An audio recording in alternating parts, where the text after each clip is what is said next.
You called down the thunder. Well, now you've got it. It's time for Rolling Vengeance on Bad Movies Rule, the worst movie podcast ever recorded. And today we got the dirt farmer Clint Busch in the house.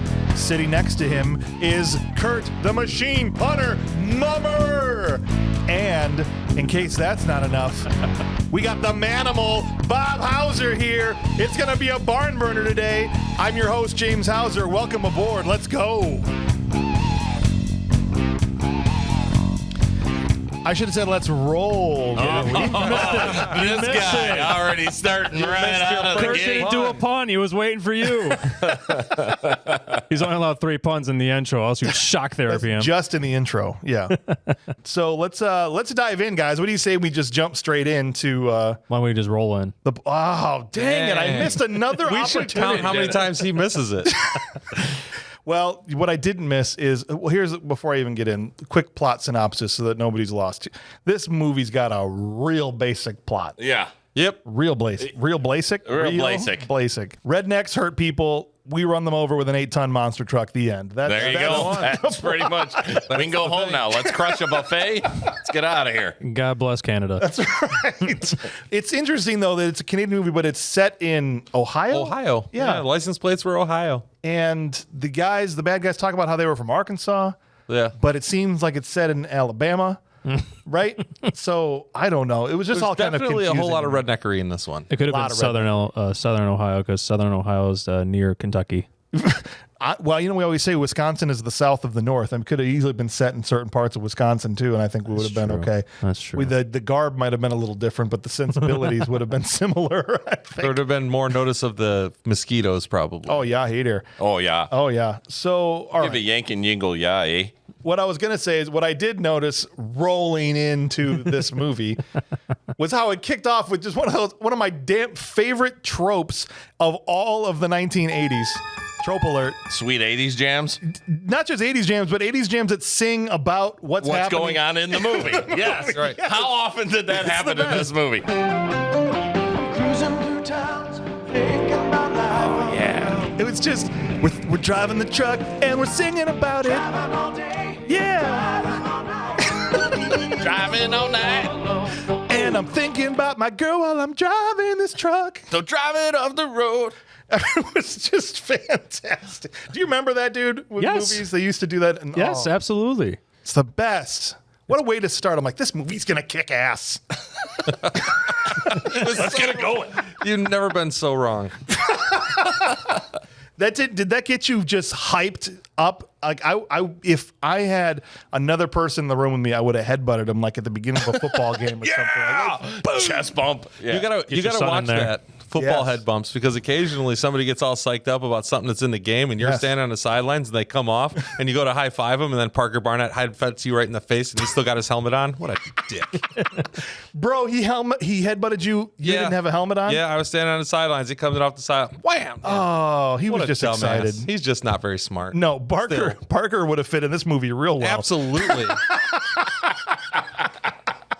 I wasn't even a football. Good I know dumbass, good old dumbass Parker Barnett. All right, I'm sure hope he's he doesn't doing great listen. now. I'm sure Sure, he's definitely turned it around. somebody that knows him can send him this. I don't care. He Well, was and always, isn't like the whole beginning a montage too of just things going Yeah. on in the town? we're fighting with beer. Yeah. We're shooting each Yeah. other with beer. Well, we're, got- we're hosing each other off with our flannels on. Yeah, you got the brothers just, dorking around. Being idiots, Being yeah. drunk idiots. That's right. You got the mothers against drunk driving, Passing out their flyers. passing out flyers in the titty bar parking lot. And all the while, they're all slapping each other on the back. We're having a good time. It's the opening credit music. It's like the actors knew it was the opening credit, like the Yeah. people in the movie. This is going to be the beginning of the movie, guys. Let's get Let's the get it audience up. engaged. Woo! And then so we see our main character is Joey. Joey is Joey Jr., who works for his dad, Big Joe Rosso, who owns this trucking company. When I say trucking company, it's the two of them, Yeah. right? Or it's about to be the two of them. And he's driving his semi, and he's on the CB just like in the beginning of Breaker. Hey, come on back. Where's Big Joe? I'm coming in real late. hours late. Yeah, when I found out Clint was on this episode, I'm like, thank God this guy's not eating a sandwich. Oh, he would have been so mad. Mad. Pissed me off. I did notice they changed it to channel 18. It's like Breaker 19. It's like, oh. That's right. And all of a sudden, out of nowhere, Steven Tyler pulls up in another truck. He's like, I don't want to close my eyes. I don't want to fall asleep. It was awesome. Yeah, he pulled the truck a little too close and was living on the edge. Yeah, he was. Or a prayer. Dude, name was Steven Tyler. Yeah, I couldn't believe it. Steve Tyler. Tyler. What are you delivering? Tunes? He's delivering tunes. He's just driving a semi truck. A Big yellow semi truck. Non-pro truck driver here. Yeah, so the two of them. So he pulls up because his friend Joey just got back into town. His first load ever. First load ever. Steven Tyler, wow, pulls up next to Joey, and they're riding next to each other on a 2-lane only road. 2-lane blacktop. Messing with each other. And just going nose to nose. Now this poor farmer, coming from somebody who lives in Wisconsin and deals with combines driving down the street all the time. Sure. This poor farmer's coming the other direction. Mm-hmm. Here's the deal, though. You're this farmer, and you see these trucks coming at you and stuff like that. This guy's like, no, this is my fucking lane. I'm doing it. I am not pulling off that to the combine's side. not I'm moving. not doing nothing. No. He just sat there the whole time. I see this happens again later in a minute, and we'll talk about it. But it's like, how the heck, granted, the guys, they're looking longingly at each other's eyes as they're trying to pass with a half a mile an hour of speed difference between them and like just staring at each other. It's like, oh my God, look out. Yes. And some so sort of dumb. trucker foreplay. Asshole. It's Eat my something- shorts, man. Dude, I told my daughter who was in the room when I watched this, right? Yeah. I was like, yo, when somebody said that Eat my shorts? crap to you back in the day, that was on. It was on. Bart Simpson You were done. set that up. He's like, no, Saying, man. dude. Anyway, so yeah, he somehow miraculously is able to get the truck out of the way. The combine swerves into a field. That poor farmer Slightly probably punted. crapped his pants all over that tractor, right? Yeah, And that's not mud, son. off he goes, and he's delivering. The load he's delivering is a bunch of cases of Jack Daniels and things to Tiny's bar, which we alluded to a little earlier. I want to also say that if you are delivering Jack Daniels or products that are labeled in the boxes of what they are and stuff, you usually close the back door of the trailer, especially when it's a long haul. It's not like he went from the liquor store to the liquor store across the street or anything like that. This was actually delivering down the street with the back door open and some twine. That's truck Now driving. that's not true. Bob drives a truck and delivers things, and he never has the back door shut. And you only lose like what, one couch a week? I mean, that's all depends. within the margins of what's an acceptable loss. Could you imagine in this hillbilly town, you pull up to the line and you got cases of Jack Daniels sitting on the back of the truck held in by some twine? The guy walking by to cross the street, he ain't not taking that. It's the 80s, man. You'd be like, oh, I mean, hell, Bob lost a couch. I was like, hell yeah, free couch. Absolutely. this guy's like, hey, it's my lucky day. Well, I gotta drop something. I got free Jack Daniels and a couch. I gotta lose something at the border. Gotta make sure that the Mexicans have something nice to sit on. Perfect. Whoa. When you're hauling your furniture all the way to New Mexico. Yeah, I need to order a couch. I'm going to do it from the Wisconsin Steinhoffels. All right, here's the I reason. need to hear shipped stat. When now Tiny's bar, he's backing up to the loading dock. This is the entire reason I never became a truck driver. I'm so stressed out at the idea of backing up one of those Oh, sure. a trailer, even a small trailer. Yeah, I'm I can't do it. I can't do it to save my life. So I'm getting anxiety watching this guy try to back up this freaking truck. And sure enough, he hits the loading dock and He two boxes. He tapped the loading dock. Tapped the loading dock. 2 cases fall out. And Vic Von Dickey. No, you don't. He's not exaggerating. Bob was in the movie.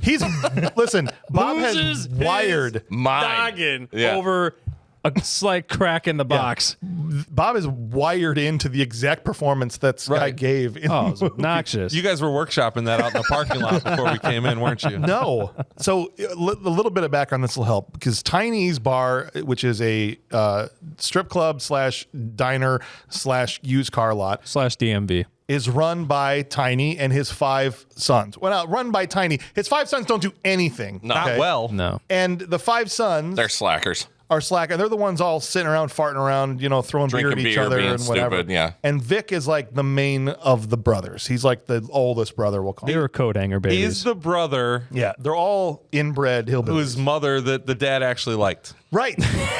That's the second time this has happened to us, by the way. Do you remember what the other one was? That was Desert Heat, wasn't it? Desert Heat. Yeah, that's right. That's right. So he starts freaking out that he said he fed some of my Jack Daniels to the dirt or whatever. And Big Joe Russo, Joey's dad, is there.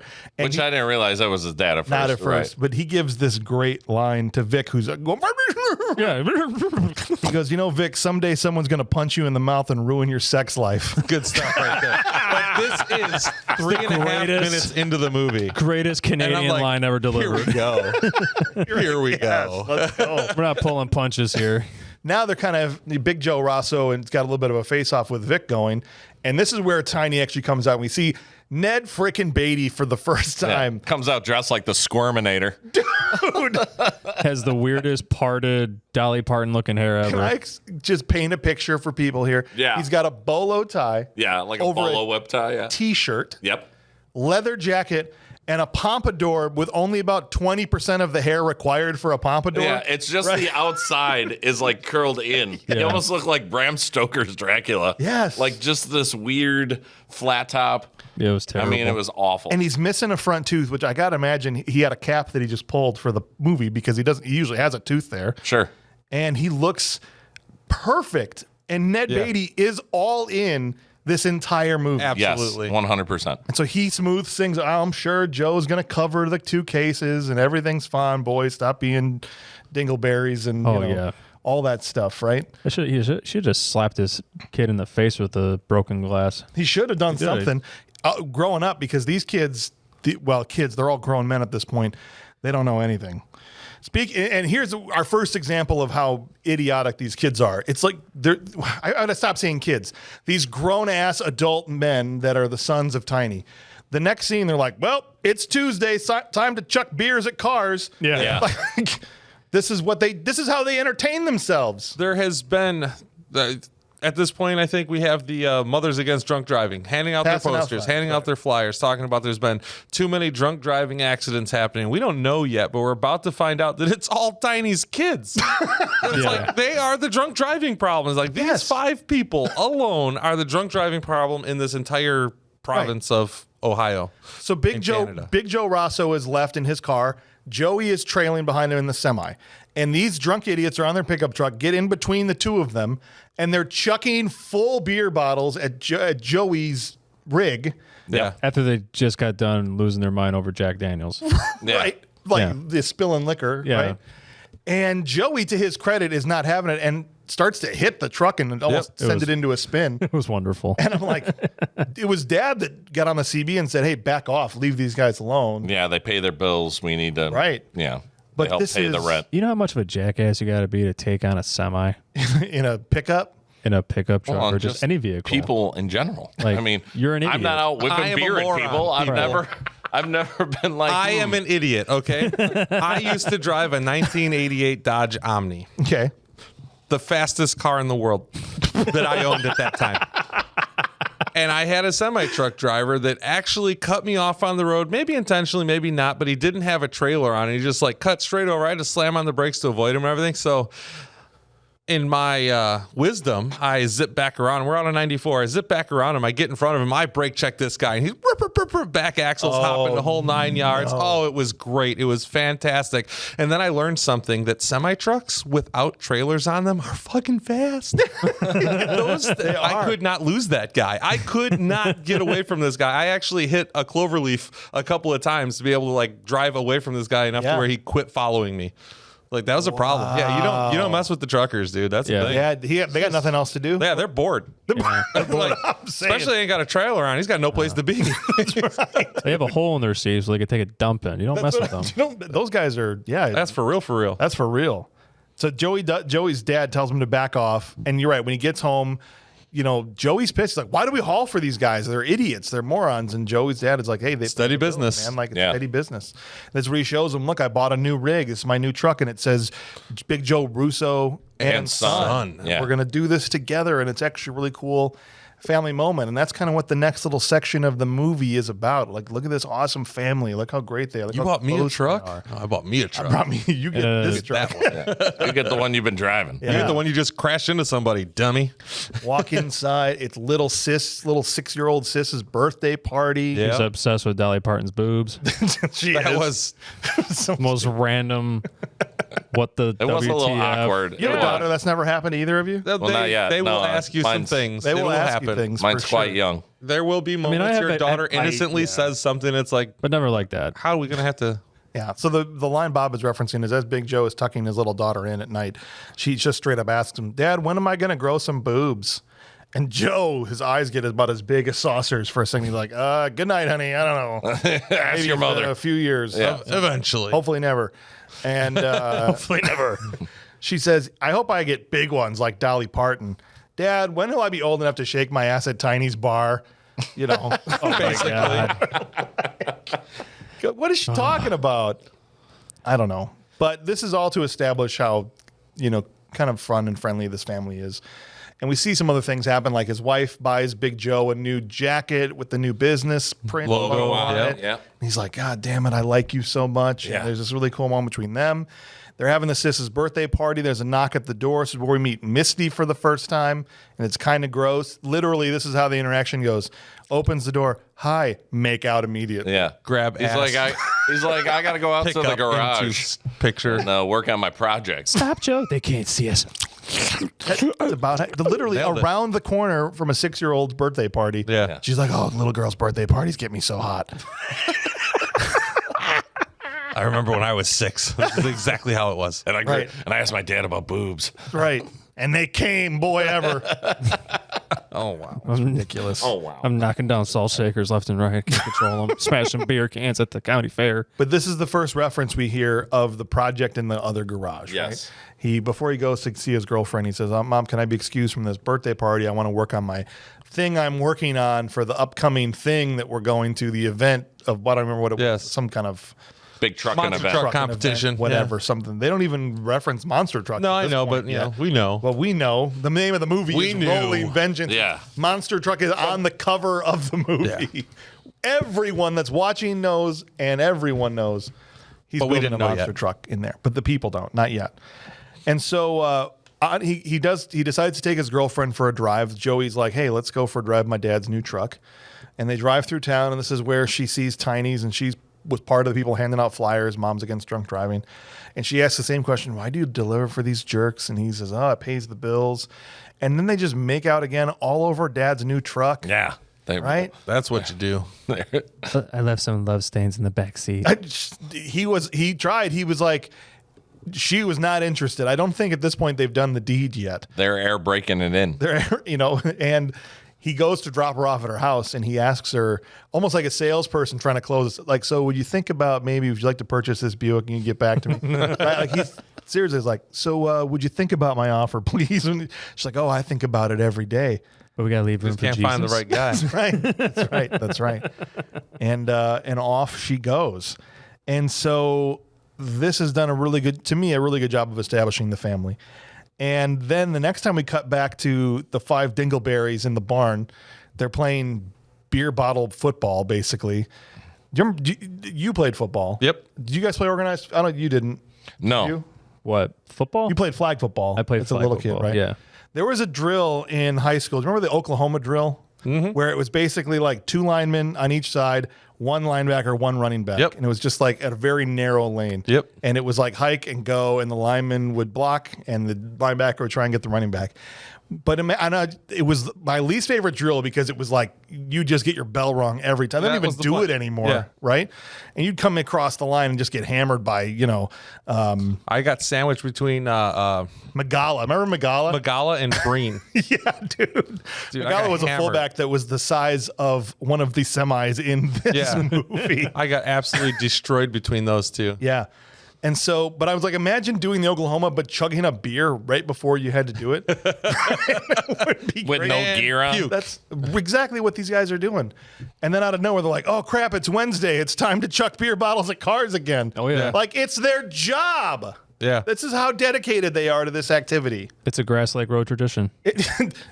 Now, Bob, I've driven down Grass Lake Road, I don't know, 1,000 times.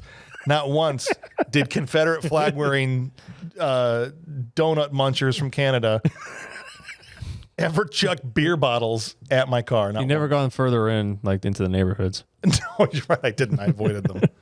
I avoided them every time. Mom, go ahead. No, I was going to say, I used to play tag on Grass Lake Road with my Pinto. You play car tag. So you would set a point, like, all right, this is point A. We need to go to point B. Is this real? And whoever gets there first wins. So not only was a race, but it was more like leapfrog than it was tag. But you would have to, whoever gets there first wins. So there were times where you were passing in no passing zones. And did you have just death being wish? Pinto. All somebody had to do was tap you in that car. Well, be like, tag, you're it. That's why I always lost. I didn't say I ever won. Oh, man. Your Pinto is now legendary. Yeah, that's true. It's true. It'll be bronzed one day. So we do see Mom put the two girls into the white station wagon and head off as Joe Sr. and Joe Jr. go off to work. And it's like minutes after they leave the house and they get cut off almost immediately by this pickup full of these drunk idiots chucking beer bottles right at her windshield. Right. Yeah. And she's trying with the window washers, trying to get the beer off, and they just keep throwing While more and more. staying less than 1 car length away from the back of the truck that's throwing beer bottles at your car. She stops. So they force her to stop. They stop and she stops. And Vic, this is the oldest brother. Is it this hard for this man to get any action? This is how he's got to get action from girls. He walks over. I don't know what was that thing he used to break the window. He had like a little center punch, spring-loaded center punch. Is that what it is? Yeah. Okay. Breaks the window of the mother's driver's side with this thing, leans in and forces himself on her, kissing her. Right, but I don't know what the car she was driving, but all of the cars available in America come with a reverse gear to help it go backwards. So like when everybody gets out of the truck and starts coming at you, leaning over and locking the door and saying, I'm going to use this glass force field is not like your Enough? go-to. Sure. You Well, know? I thought that was the move. Just back out of here. What she should have done is, as he went in for the kiss, roll up the window, pin his head in there, and then Oh, slam window that was shit in broken. reverse. Window was broken. There's window nothing to was roll up. Drag him across, What you're saying is she should have pieced the window back together quickly. Oh, using the window was broken. Some I'm kind of sorry. epoxy, and then rolled it back up and crushed him with the jagged edges. God bless it. But you're right. She should have gone reverse. Just At the back out time, of there. But yes. I'm sitting there as I'm watching the movie going, oh, what do? You lock the doors. That's all you can do. I didn't even think of going in reverse. I didn't think Just about like it. drive away. Bye. See you later.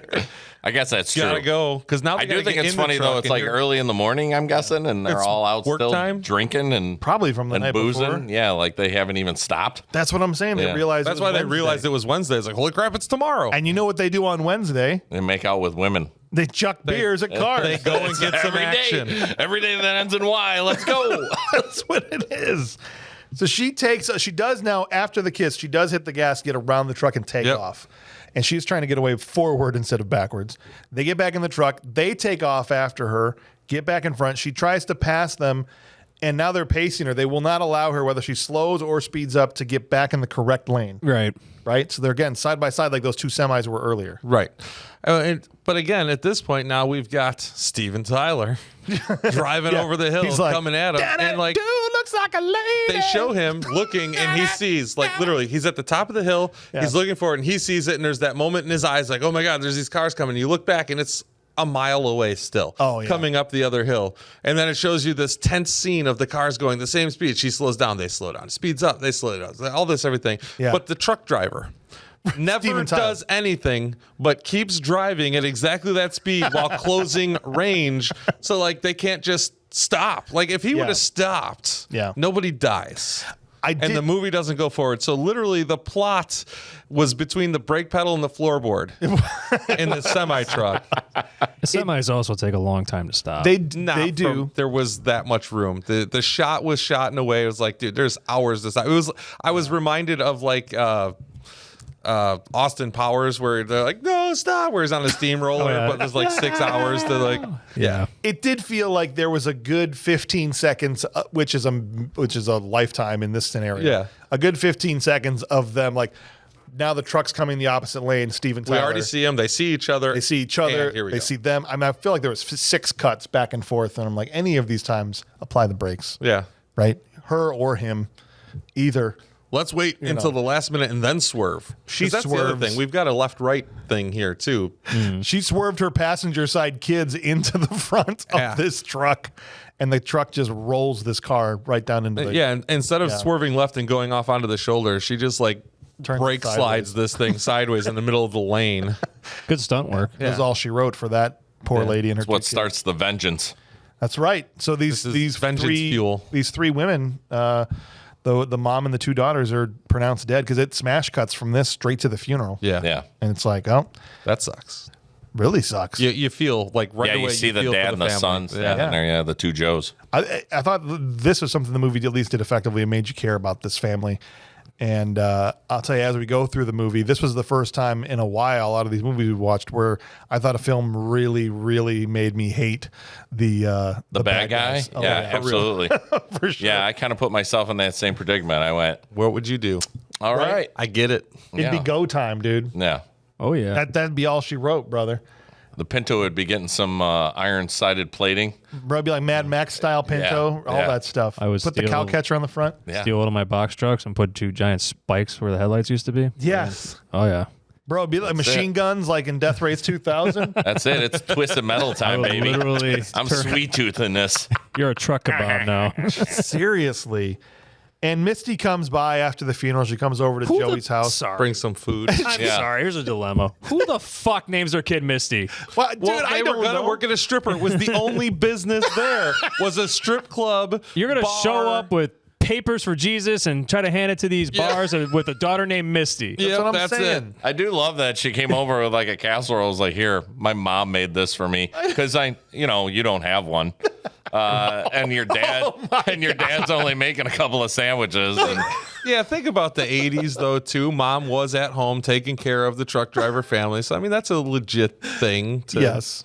But you're right. This is the only business in town, which is maybe they just groomed their children to be strippers, right? I want them Dolly Parton boobs so I can get a good job down there at the strip Down club. there at Tiny's. Yeah.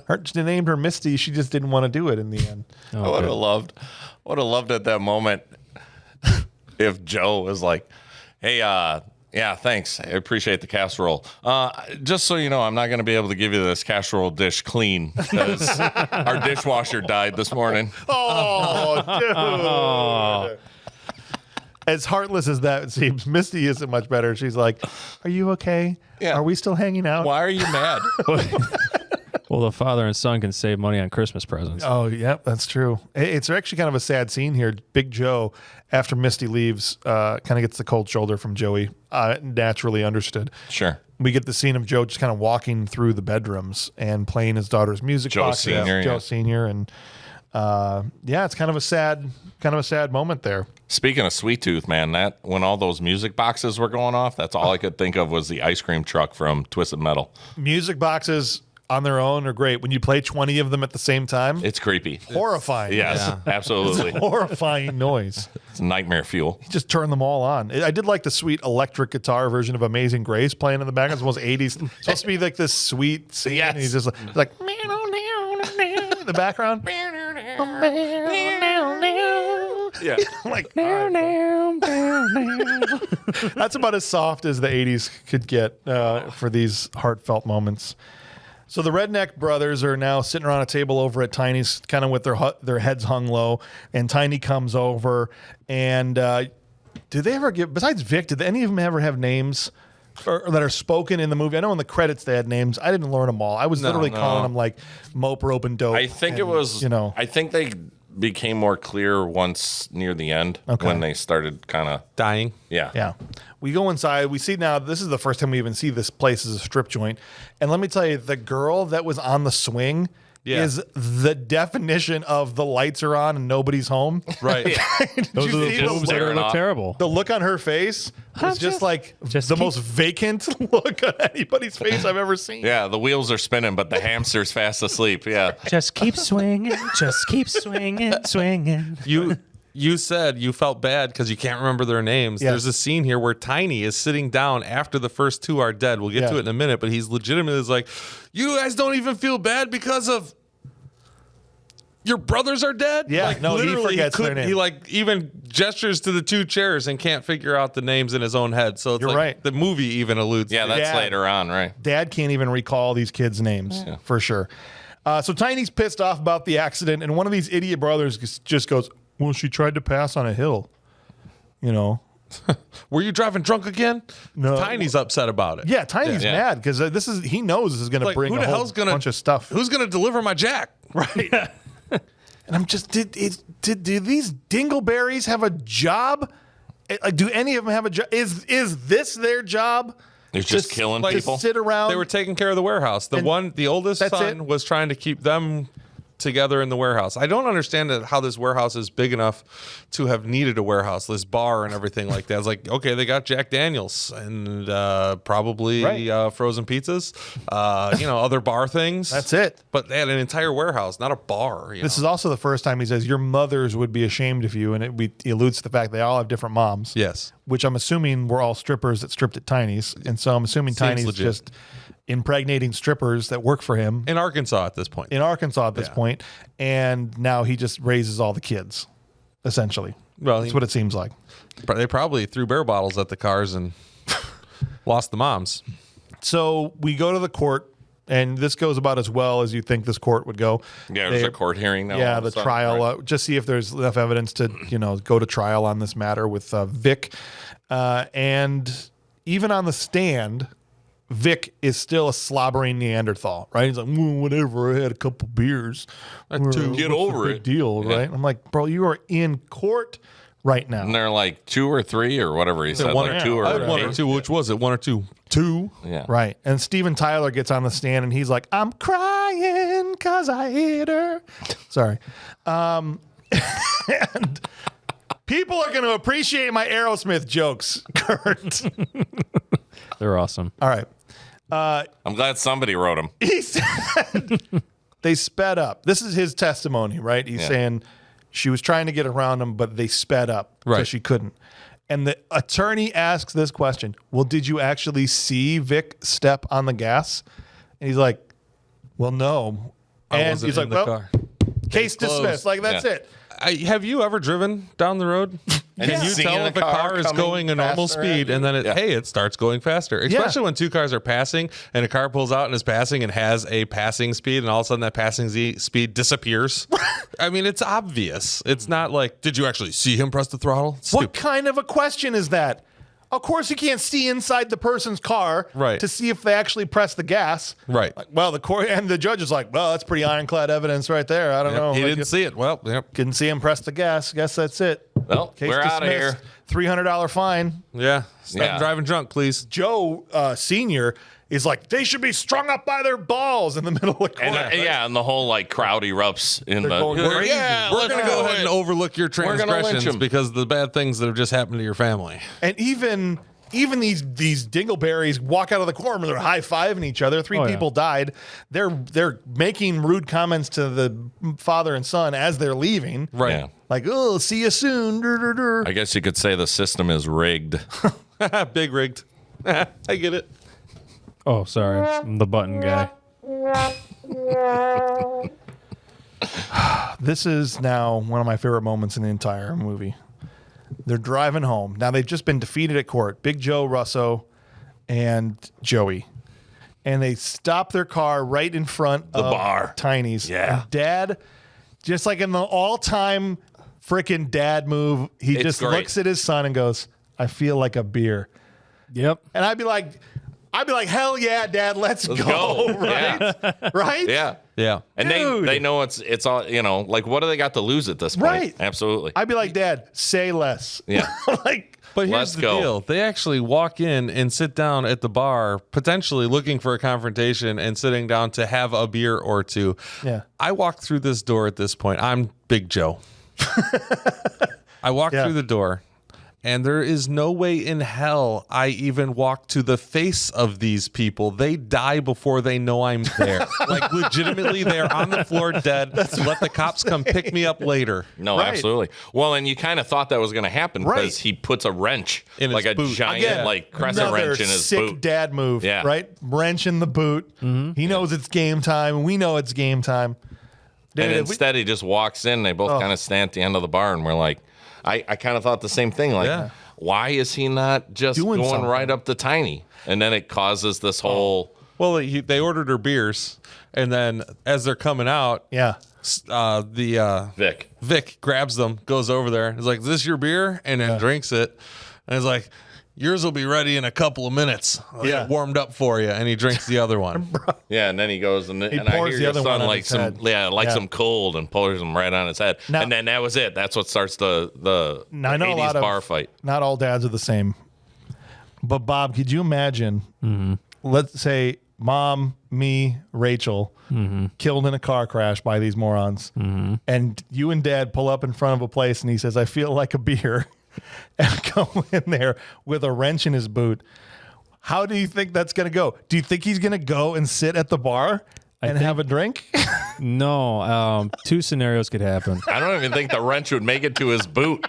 It won't, because he would have, as he was driving, Jack would have saw the bar and be like, "I feel like having a beer," and then whip his vehicle, whatever vehicle he had at the time, and drive it right through the bar.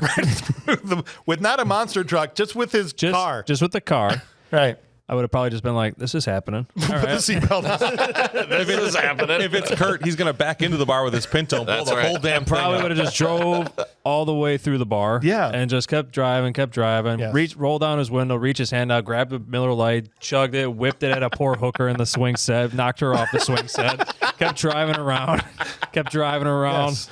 Dad was not one to back down from a fight. I've heard many stories of many bar fights. The brat stop one's my favorite. I'll share that one on the post show. On the post show. But there's one other thing. There's scenario number 2 with the wrench. Please. What's scenario number 2? Dad would have.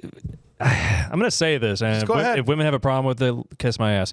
He would have put the wrench in his boot, walked into the bar, and pimp smack every single man and woman / hooker in the face with this wrench.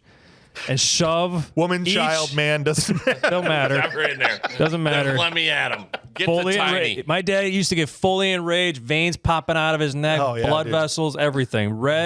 Red as the devil's penis, and would just literally hit everybody in the face with a wrench as he was drinking a bottle of Jack. And then take the bottle of Jack and shove it up Ned Beatty's ass repeatedly, and then as he's hitting him over the head. Very vivid description, but hey, that's what you get. That's why you really paint a picture, Bob. Well, dude, this is what I thought of when this happened. You do this when you watch movies. You put yourselves into them, right?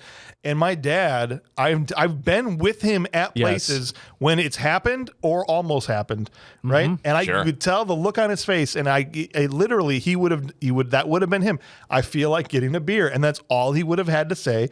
And you would have buckled your seatbelt and been like, "I guess this is happening. I'm an accessory to vehicle manslaughter. To whatever's here." It's craziness. Yeah, he didn't. Yeah, I thought of Dad the whole time I watched this movie, because like, this is a Jack Hauser approved movie. Oh, for sure, 100%. But you're right. So after he pours the beer on Joey's head, that's all it took. Yeah, and then it's 80s trope. Bar brawl. Yeah, bar brawl. Big time. People that aren't even part of this are fighting each other. They just started fighting. They didn't even start fighting the fight, right? They literally was like, "I've been wanting to punch you in the face. This is my excuse." You know, legitimately, like the table in the back corner just gets up and start fighting. You guys were with each other. I can see. What the hell? You came here to eat and watch movies together. I could definitely see Clint sitting there as the swinging lady, as this bar fight's happening. They just bump into Clint. Clint's like, "No, you're not messing my titties. This is my jam. This is my jam." Box those things like Sugar Ray Leonard. Oh, jeez. Don't disturb my swing tits. Meanwhile, Steven Tyler rolls up to the bar straight now. He was at the courtroom crying, and Joey was gave driving him by, and Joey gave him the cold shoulder at the props courtroom. to Steven Tyler though, because he felt terrible. He did. He looked. He goes. Shh. He's just like, he drives by the bar and sees that they're there. He knows exactly what's happening. He's like, we overlook that too, right? This terrible thing happened to this family. But imagine this truck driver who is kind of a hotshot truck driver. Scene 1, opening credits, he's out there, ripping around. Mm-hmm. So now little Joe thinks that legitimately, he was probably out screwing around and speeding and doing this and that and the other thing when he wasn't doing a damn thing wrong at the time when this happened. Stopping, it's almost like he owes it to them to stop. It's like, I got to do something to make it up to these guys. He's feeling bad already. So go ahead. I'm sorry. He was ready to walk this way. He walked this way straight into the bar. Mid-fight, he comes in the door. It's already happening. Yeah. And he goes over, and this is where Ned Beatty comes out with the shotgun, and Big Joe Russo just disarms him with the wrench. He wrenched his arm. I have to say this was very well shot and coordinated. Yeah. Oh, it's all great. It was all great. Well, and then right as he wrenches his arm, Steve Tyler picks up the shotgun. yeah, and he's like, dream on. Seriously, dude. And the place goes quiet once the shotgun's been pulled, right? And so they back their way out of the place. Tiny shoots a hole in his own roof to get attention. Sorry, no, He looks up, and is like, that's where the old hole is. Shoots the same spot, you know. Yeah, why is he firing off a warning shot inside his own establishment with a shotgun? He's trying to be like Jack Burton. Well, he racked it, and it didn't do enough. You know, right. It's like they didn't hear me. And he knows you can't just rack it again to try and get attention. Right. I was so hoping, though, in the whole bar fight, I'm like, where's the person that's getting slid down the bar? Yeah, when is this going to happen? Please. And So just go full trope. Go full trope. Yeah. They get outside, and this is the first time that Joey actually kind of lets Steven Tyler off the hook a little bit and says, hey, man, thank you. Like, before he gave him the cold shoulder at the courtroom. Give him a handshake. Give him a handshake and say, hey, thanks. So, yeah. And so then the next day, they're like, well, it's Thursday, time to chuck bricks off the overpass. Yeah. The train tracks. The train overpass, yeah. Which, yeah, the train overpass, but the train was late because Steven Seagal was on it. I immediately thought of Tommy Boy. Whoa, there's so much stuff to do. Chuck stuff off a bridge, go do a pitch and putt, right? Like, Cow tipping. Go to 4-H or cruise the 4-H babes or whatever. We got to play football with beer bottles. All that stuff. Yeah. Like, this should have been Chris Farley should have been one of the sons. could you imagine if Chris Farley They rewrote this into a comedy? Oh my God, that would have been great. he would have killed. He could have this. been Ned Beatty's role. That's what. You sons of bitches! Oh, dude, Who throws a flippin' cigarette Oh, my off God. the bridge? My van is there down by the river. Oh, it would have been That incredible. is amazing. You son, like he did that slow build. He would do. And it's like head turning red and shaking, and words aren't coming out. Vic is yet. trying to talk, but Daddy, Son, why don't you just shut your big yapper? That's right. Oh, so That'll end your precious little field trip pretty damn fast. oh, great. All right, so Joey and Big Joe, are riding underneath this overpass, which is a train overpass, and the dudes, the 5 Dingleberries, are up there with cinder blocks, with backup cinder blocks. Which they're the only cars on the road. Yeah, the whole highway. They as soon as they come onto the overpass, they start dropping these cinder blocks. Hit nothing. No. Don't actually hit a truck with them. But Big Joe still jackknifes his semi. Yeah. And ends up rolling it into the ditch. Wasn't there a car in front of him? Yeah, there was a car. They needed the car in front for this scene so that they knew when to start dropping the bricks to get them close to the trucks. Exactly. Ding, ding, was ding, pacing. ding, ding. Yeah. Made it. Yeah, but They must have been hauling Vicks Vapor Rub because there was no congestion on that road whatsoever. see, I was a preemptive. Wow, I knew you were going to have one right there. I'm not one. I've never driven a truck. No, I don't know anything to say. Yeah. Why would they jackknife? I guess if you're swerving enough to avoid cinder blocks, maybe you jackknife. I don't know. I don't know enough to know. But it seemed odd that, and they probably just didn't want to hit these trucks. Some with pretty actual good cinder camera blocks. work here, though, too. Yeah. I mean, there's a couple of times where you're like, man, how did they set up? They had to have blasted that camera. Well, because I mean, it's like the semi truck jackknifes and it's coming right at the camera. there. So you're like, it's got to be. That poor they cameraman It's is just out. done. They legit wrecked He's just these in a trucks. ball. All right, what happens is, okay, you got to press record and you got to book ass. Get out of there. It's the key grip. It's the flipping key grip He kid. goes out there with a 10-foot stick to hit record on the camera. I don't think I got it. I don't think I got it. Stop the trucks. I don't think I got it. Like, imagine Les Grossman producing this movie. They only put the minute 40 worth of tape in it because they didn't want to waste it. That's exactly it, dude. You stand right there and you wait for that flipping truck. Oh, dude. And so Big Joe Russo ends up in the hospital. He rolls his truck like they find in a him crumpled coma. up. Which the best, maybe you can help me out with this, but when they rip the semi truck glass out, Yeah. it just like like it comes was out as a broken. piece. Oh, Well, it was- Is that normal? The glass is 2 layers with a plastic sheet in the middle, and that's what makes it not shatter into shards into your face if it does break or I hit see. something on the road. Gotcha. And the semi trucks, it's a big piece of flat glass with in that one in particular, a rubber seal around the outside edge, so it's not glued So in. it's pretty easy to remove. Yeah, then. once it's 'Cause he broken just- and it folded, was like you can peel the thing out. got That's it. legit. All right, because then he pulls them out through there, and I Yep. was like, man, that was quick. That's legit. Yeah, and they cut right to the hospital, and now he's got his dad here in a coma in the hospital, and he has the moment, right, where he says to his dad, who cannot even hear him at this point, "I'll get the bastards." It's time for a build montage. BT montage. We're gonna need a montage. A BT montage. Yeah, it wasn't as instead good of as the 18. It was definitely not as good as the 18 You montage. can't have a montage without music. No one hears the war drum. Hammer. In my brain. What'd you guys think of this one? I've already Yeah, I was psyched. awesome. I was so psyched after hearing this song. Yeah, go get him. I'm coming up on you this time. I want to get this. I gotta find the soundtrack.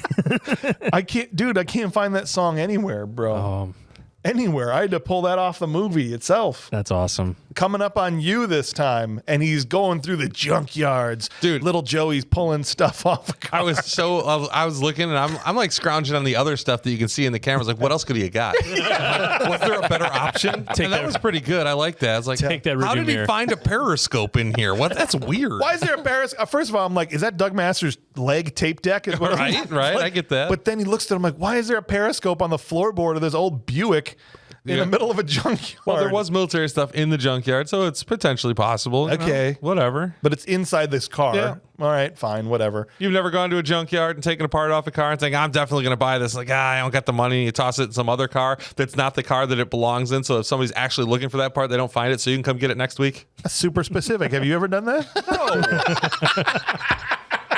Never. I wouldn't even think of it. No, of course not. Never, Interesting. ever.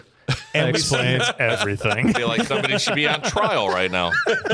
What are you talking about, Judge? I don't know what you're talking about. don't know. That's why there's periscopes and cars littered all around Lake County, Illinois. Someday I'm going to need a periscope. It's too much money. I only Yeah. had the one scope. I couldn't afford a pair. I hear you. The, Speaking of, I got that Periscope for you. Thank you. Perfect. We get the montage. It's your typical, I'm welding the things and we're putting Grinding the who-dicker-doo. who-dicker-doo We're in that. grinding them on. And at the end, he's made a giant killer monster truck. Yeah.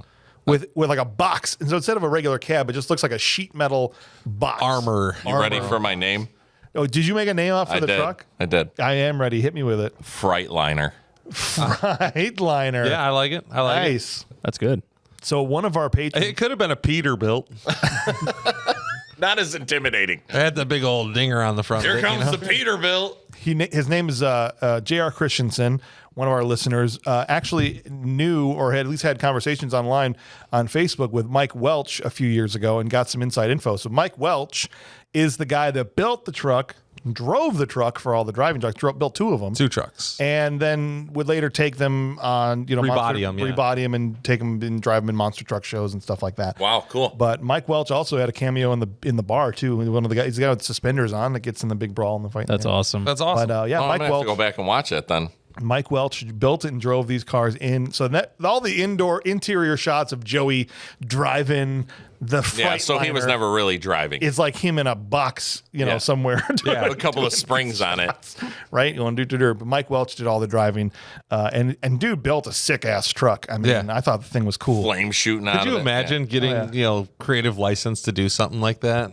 Right? It'd be awesome. So I got the specs here. This came from JR. Got these from Mike. So this is the specs on the car. 8 tons, Yeah. Oh, wow. 73-inch tires. It was a 454 Chevy, no front suspension, axle welded solid to the frame. Old school. Would like to drive this. Am I crazy? I think I'd We probably can kill make you myself. one. I think all of us What's would your like to budget? drive it. Patrons, we need. Do you want a Periscope in it, though? I need a periscope in there. Although they never show him looking through the dang periscope. that's- He's just looking through the sheet metal like Yeah. you can see. Whatever. Options. I know. I just think it's a cool ass truck, and this is the whole movie hinges on this. Like anyone that's tuning into this wants to see some monster truck action, and if the truck sucks, Right. then you don't really have a movie. Yeah, your Right. whole So Your whole livelihood rested This was on the movie. 80s. Right. There was no other time period where you could center a movie around the fact that we're going to use a monster truck to crush some damn cars, and maybe a building. Right. Like the reviewer said, he said they wrote the whole movie around excuses to run things over, and I'm totally fine with that. Well, I mean, it's almost like any car episode that we watched as kids. I mean, you look at Dukes of Hazzard. Oh, yeah. You weren't caring if the Duke boys made a run or not for moonshine. No. You just wanted to see the General Lee jump some jumps and Right. I got to say, I was probably 15 years old before I realized they was criminals. I was like, why are these cops being dicks? I didn't realize I mean, they were Knight doing anything Rider. wrong. The whole reason you watched Michael Knight was to Right. watch the car do some cool stunts and tricks. it. Same thing with the A-Team, even. Dude, if you go back now and look at some of the plot lines from Knight Rider episodes, they're ridiculous. Oh, yeah. And hilarious. Yeah. If you get a chance, go do that. It'll be worth your while. But the truck rolls out for the first time. Mike Welch rolling out. He goes, and the first thing he's going to do with his rolling vengeance is he goes over to Tiny's. He goes over to Tiny's used car lot and runs over all of their cars. Yes. The used cars and his personal rig. And Tiny's, which has the Cadillac, personalized was it license Cadillac? plate, says Tiny's on it. Yeah. Nobody ends all 5 of the Dingleberries are inside, but they're like doing an 8-hour shift of like arm wrestling and playing slapdick, and they don't hear a damn Well, that thing. goes outside. hand in hand. The one old timer walks outside and sees this damn truck running over loved it. Tiny's truck. It goes right back. inside and orders a double. Of what? Whatever you got. Yeah, that old guy just watched this car, the truck run over, and he just Apparently, goes, he walked out front to take a piss. I don't know. Yeah. he just kind of stands and he's like, I'm not going to say this happened. Nothing. I'm just going to go back one's inside gonna and order believe some you. more. Yeah. No one's gonna believe you. no. Just turn around and go back and order a drink. But Absolutely. when Tiny goes outside the next morning, he's going to see all the cars pancaked. Yeah. I could With his afford arm in a sling. man. I could afford some of those cars. Dude, those cars for those prices, I was like, Sorry. oh, why are you ruining those? I am literally, we're in this junkyard. We're looking at some cool rigs. It's like, I'd love to save some of those cars. We're seeing these Yes. cars getting crushed on this car lot. $650 for this, I was like, If you smashed up a Ford Tempo, I was sad. I've talked Tempo. about tempos before, but yeah, like legitimately, I couldn't fathom how good some of these cars were. The prices at the time. I understand money was harder to come by back then, but like legitimately in my brain, I'm like, I would love to have some of those cars. How much? Right? Yeah. One was like one was for- like 325, one 650. There's like the highest one was like 1600 bucks. Yeah. It's like I could buy all of those today. Like I could bring them all home and piss off my wife with no problem. This would be easy. You should do it. Do it, man. What are you waiting I'm for? past that. What do you think one of those I no cars longer costs own now? 9 cars. Yeah, what do you think one of those costs now? Yeah. Well, it depends on what it was. Some of them are worth even less because they were trash then and they're still trash now. But like legitimately, some of the nicer, or even like a Tiny's car there, Tiny's, yeah. would have been probably $2,500-$3,000 car back in the day. Wow. Something that clean, that nice now. $10,000-$12,000. Wow, you know, dude. some of them even more. Like if you look at old Lincolns back then, a '64 Lincoln wasn't worth jack. Now Lincoln Lawyer comes out and they're showing the suicide door Continentals and stuff. Those things are $25-$30 to find a decent one to start with. Not even like super nice. Yeah, that's crazy, dude. Well, Misty comes back over to his house and she, guilts Joey into having sex for the first time. Kicks up the light 80s synth in the background. It's over in 14 seconds. And it was at this point Bob got semi-hard. No, I got deflated. Semi. I got Flat tire. So You got a flat tire. I gotta rack him for that. So I just love that the camera is like right next to her eyeball. The whole time. Yeah, the whole Just time. the whole time. sometimes I feel like I watch movies too hard. Does that make sense? Because I'm like analyzing them. You said hard. No, but in a different way. In a sex In scene. a different way. I'm watching these movies so intensely because I'm trying to, analyze them. I will admit, the first time I came over and she's like, "Let's go in the house," and he goes, "Are you sure?" And I'm thinking, why is it haunted? Like, what? It didn't even dawn on me. What the hell? What are they doing? Why are you Why did sure? they want to go into the house? Yeah, guess- but, Yeah, it was. I got this I was sick not ass ex- meatloaf I made. My mom's old crock pot. you gotta. No, I was just thinking, I was laughing because I go kind of off of what you were saying. Yeah. Was like, oh, what's going on? Like, I was not expecting a sex scene in the middle of this movie at all, because it just seemed like she's like, I'm going to school and I'm going to leave. Do you even love me anymore? Sorry about your family. I still want to do it. Yeah. And he's like, all right. Even through the death of his family, he's like, I'm going to have to muster up some courage. I've got spare time now. I'll make you forget all about your mother. Or not. This one. Stupid.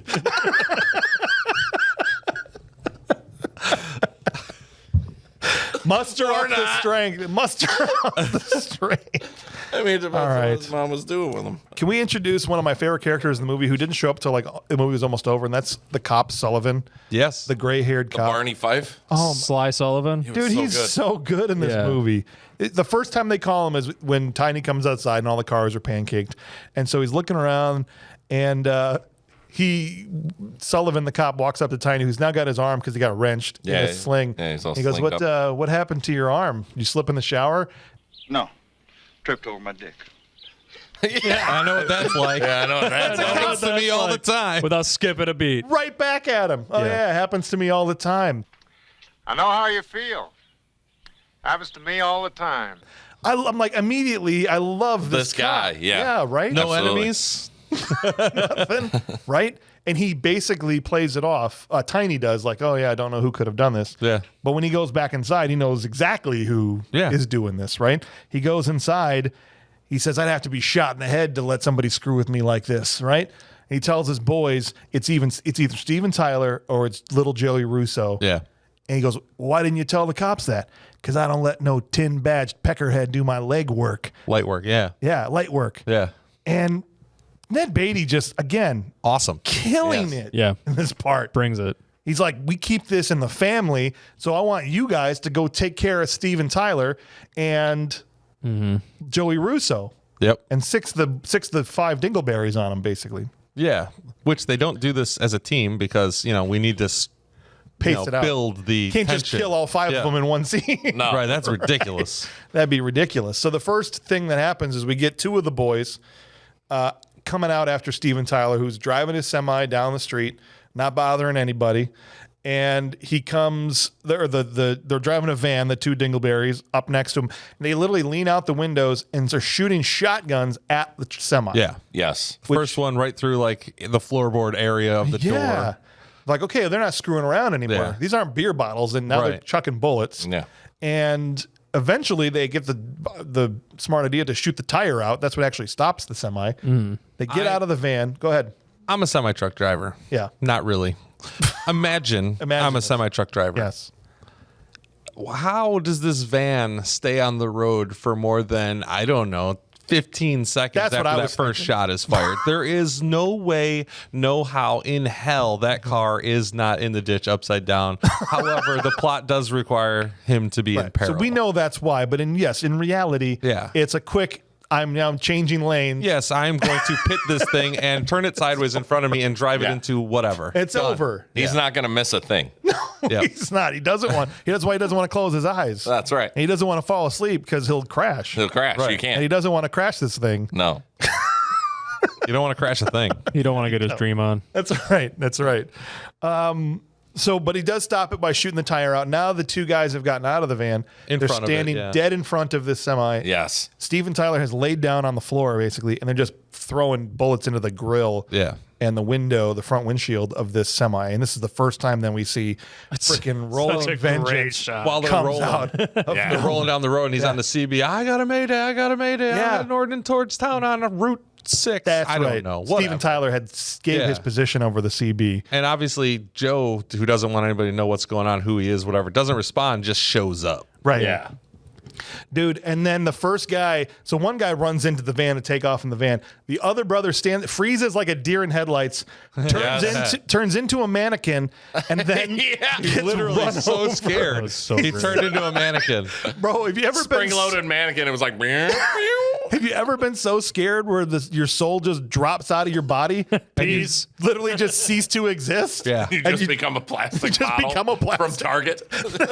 That's literally how scared this guy was. He stopped being a person. Yep. It just is so just standing there.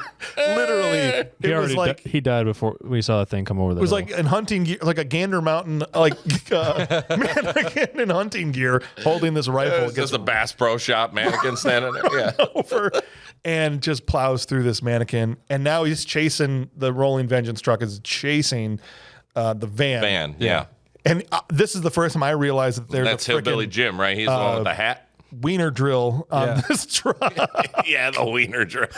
You weren't watching the montage very well. Well, or at least I didn't miss that. I missed the fact that this is the how that worked. The auger, He flicks this little switch in the cabin, and this auger comes out from the front and drills the back door of this van right off, and it's straight like off. spinning around. On This the thing was drill. a real auger functioning, on the front. And like the door peels off the van and just spinning around on. Oh, it's so good. That's what I loved about this movie. Was Like just the practical effects All is the good. everything was real as real as they can get. And it's talking about real. So again, this is something that story we heard from through JR from Mike Welch. When the van then turns sideways and gets pitted and turned sideways in front of the rolling vengeance. And you can see they had to do this in 2 shots because the first shot, the thing is wheel standing basically in front of this van and pretty much cleared it. Yeah, completely missed the roof of the thing the first time. Right. Cut back to shot 2, and now it's crushing it. Yeah. But you again see that the guy was so scared he turned into a mannequin. No, that was real. It was real. They crushed a real guy. Legit.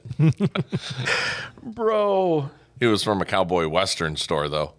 those guys, God bless them. I mean, I know they can't crush real people. No, that was good But stuff, can you try a little harder to Do hide it from the a fact different angle. that- or They were like something? right on the person. Right. And not like the truck hitting the person or something. Yeah, Right. no, it was awesome. Oh, he mannequined hard. It was TJ Maxx up in that bitch. All right, so the next shot we see is the cops are there with the flattened van. Yep. And he's like, we got to call in support. And you hear the other guy on the side of the radio like, what are we talking about? A rescue? We need everything. I'm talking a street sweeper and a doggy bag, man.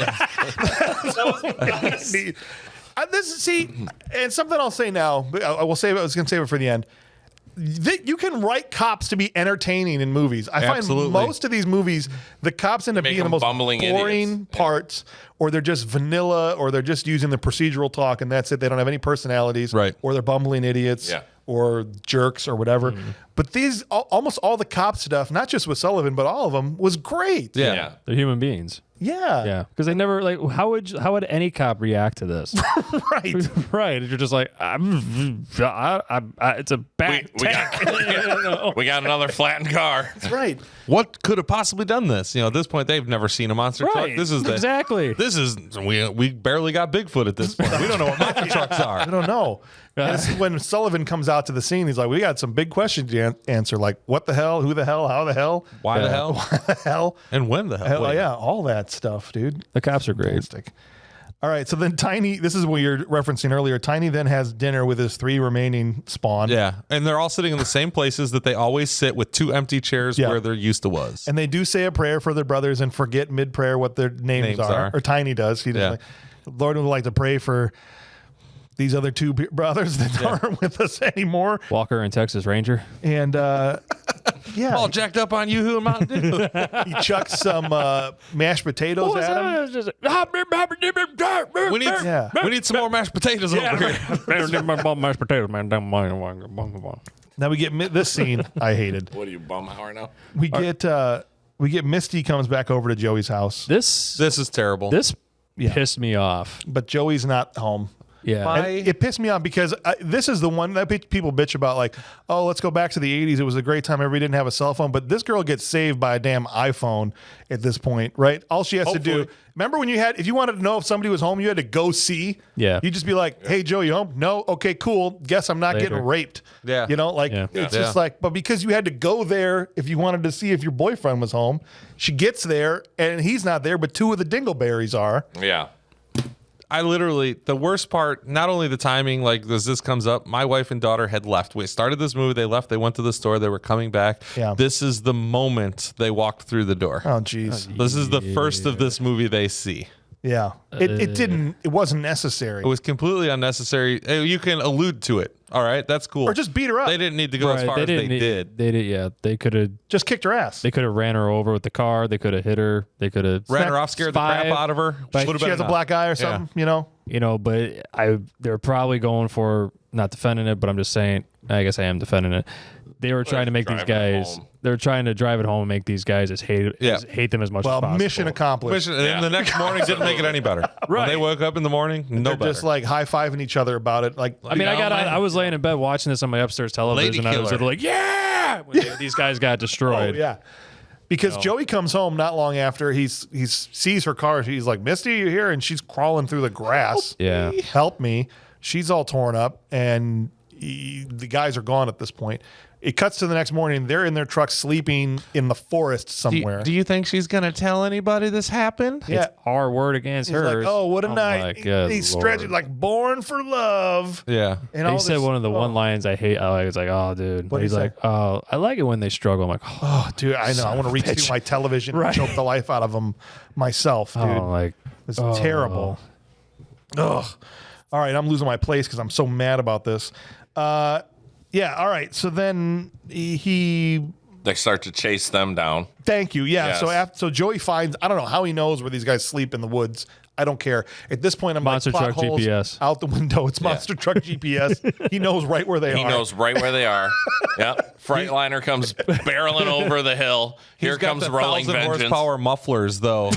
From the friggin' Last Stand in the cornfield scene. That was like, my first legitimately, I was like, how's he get that close without them? Like, you're going to hear that. This truck wouldn't sneak up on anybody. Have you guys ever seen monster trucks? Oh, yeah. In real life? We had to have headphones on. Like, now they're blowing alcohol. This thing's still a big block Chevy with, turned up headers and the exhaust straight up through the top. You're hearing this thing. How much horsepower do you think was in that thing? Oh, that thing? Who knows? Probably 700 horsepower. Probably not crazy by today's standards, but in the 80s, that's nuts type of stuff. But noise-wise, you're right. There's no way you're sneaking up on anybody.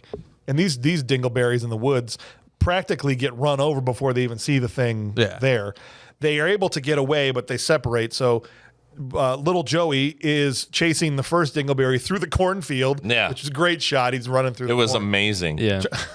And he's running through the corn, trying to get away. And he gets run over. Put it on. He, to his credit, doesn't turn into a mannequin. He wasn't as scared as his brothers. He gets run over in the cornfield. Now we're down to the other one who has run out of the truck as it got crushed and is being chased into a foundry. Yes. Of some You got to kind. have a foundry in the 80s. You have to. It's classic. I fully believe that they do nothing at these foundries. They just exist to shoot movie scenes. Well, here's the best tropey part, right? Like, we've talked about this in other movies. Yeah. They set up for car accidents or like driving through cardboard boxes. Yes.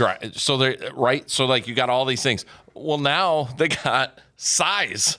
So what are we gonna do? Let's have them run through a warehouse filled with barrels. Just empty barrels and boxes. I was like, oh my god, they're ninjas. First he blows through. There's like a 20-foot garage door that he blows through, and you saw he catches the side of the thing and it turns sideways coming in. Yeah. And they had to cut to the next shot and it's going straight again. Yeah. And he's chasing this guy. First he hides you're right, he hides in a giant group of fruit boxes. Yeah. Then he hides in a whole thing of like highway blue barrels, right? Yeah. And then I wanted him to go hide in like a bunch of people carrying glass panes around, He's like, oh, why are these people in here? Then he goes to the next spot and there's like a ramp with a ring of fire, like from a monster truck show, and he's got to go through that. What made this Here guy's? comes a motorcycle. What made this guy's The death better? ATVs are coming out. They're circling around him.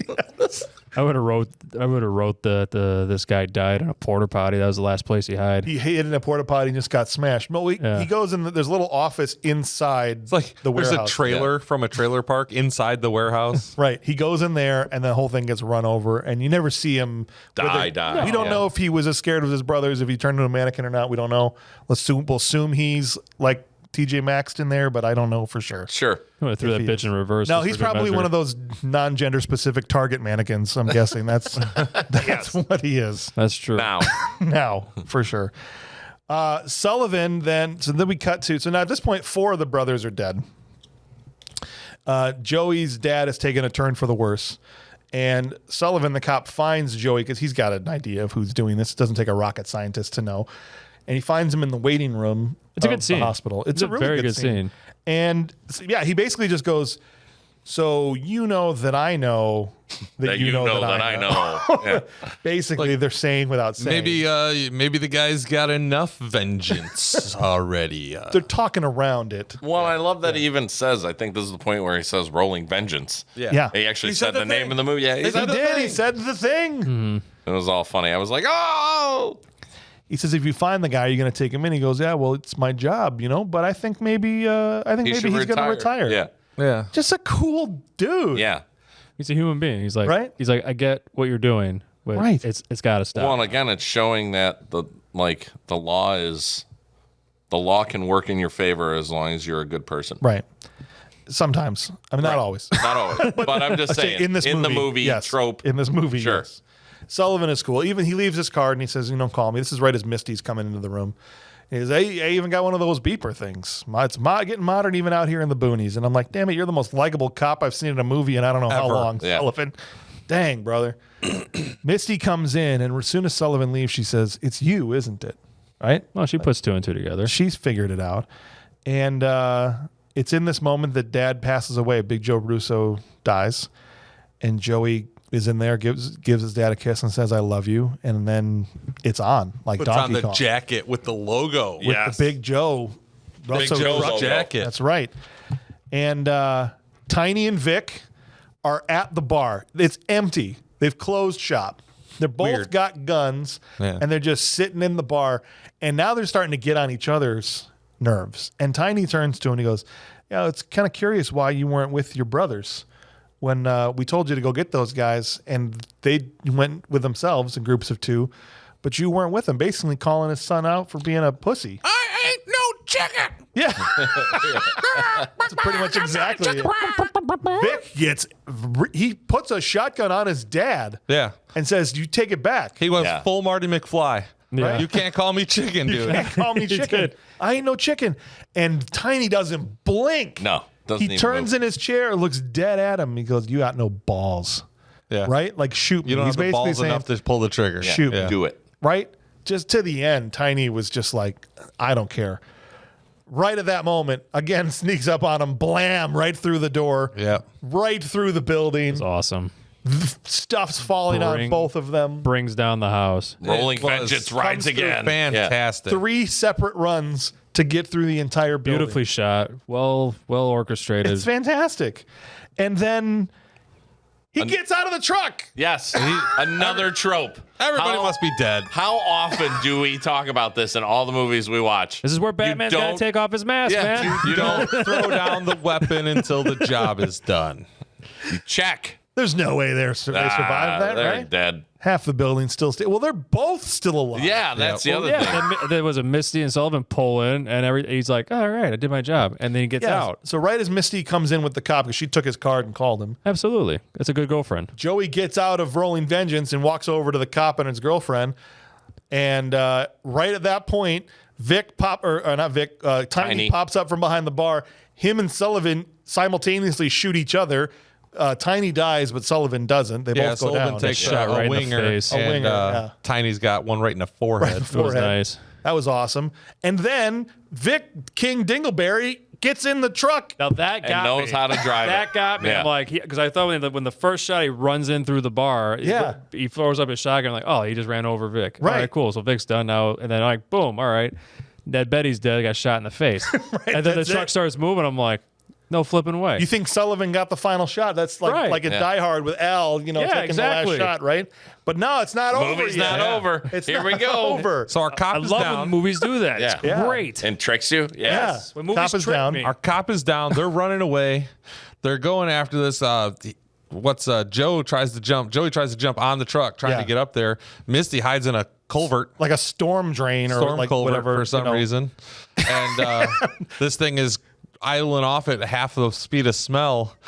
And he knows how to turn on the auger because he knows how to operate this piece of equipment he's never seen before. That's a Monster How many trucks are times? everywhere in the How many 80s. times? This guy knows exactly how he she's oddly in- wired up these switches. She's in heat. Yeah, so he was The able to storm find- drain? Yeah. The storm drain is because this truck Just screws. penetrates this storm drain. Yeah. She was just in the way. I think the storm drain. So she was, The storm drain's like she deeper was just in the whole fallopian time. tube trying to get out of the way.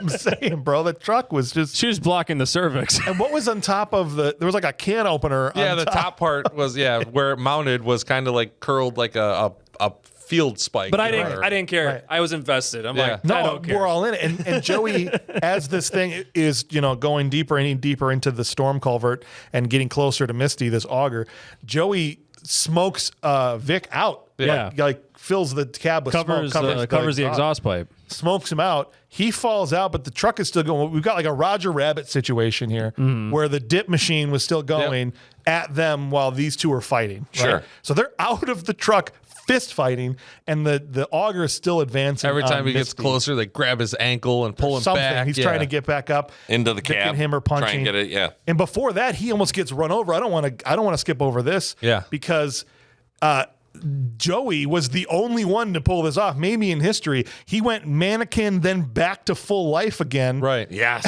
Yes. That was amazing. He was scared for a second, thought he was going to die, realized he didn't. His soul went back in his body and he became a real boy again. I'm a real boy. Okay. Did you see that? It was like mannequin sits back up. Now I'm a person yeah. again. Yeah. Like, When it drove over him. Yeah. Let's go. Sorry. Go ahead, Clint.